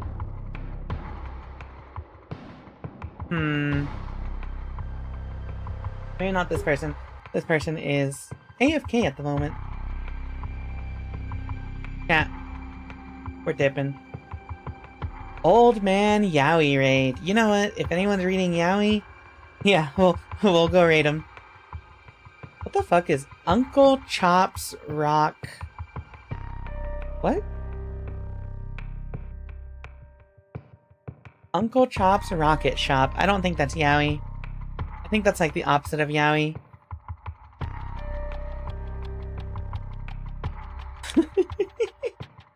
Let me see. Who else is here? Who's online that I can read? What the fuck is... Hey, chat. Is AMV hell what I think it is? Yuri? No. Hey, chat.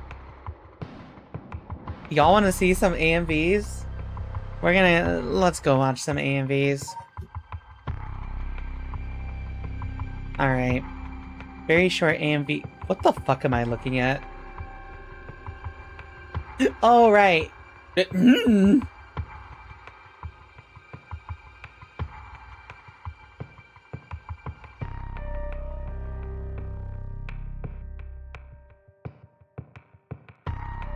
I don't know about this anymore. Alright, you know what? Let's send it to Acton Shakespeare. She raids into us pretty often. I wanna send it back to her. Chat, go watch some AMVs. AMVs are great. We will continue Paranormasight next week. So we're gonna have a different schedule next week. We're not streaming tomorrow because Serena has her new model debut tomorrow. Please go check her out. You're probably already following her if you're on my channel. Please go tune in for Serena's new model debut at 8 p.m. Eastern tomorrow. Next week is Christmas. We have a special presentation on Christmas Day. And by that, I just mean a visual novel that we can probably finish in one day. So look forward to it. We'll also have Paranormasight and probably just some random chatting days. But thank you everyone who stopped by. Thank you everyone who stayed from Fina's raid. Thank you everyone who put up with my random chatter at the beginning. Thank you. Jesus Christ, there are so many boobs on the screen right now. Thank you everyone who just puts up with my random shenanigans. Alright, Rika Amigos raid. There you go, there's the raid message. Chat, I'm out of here. Have a good night. Adios, Rika Amigos. Post the raid message.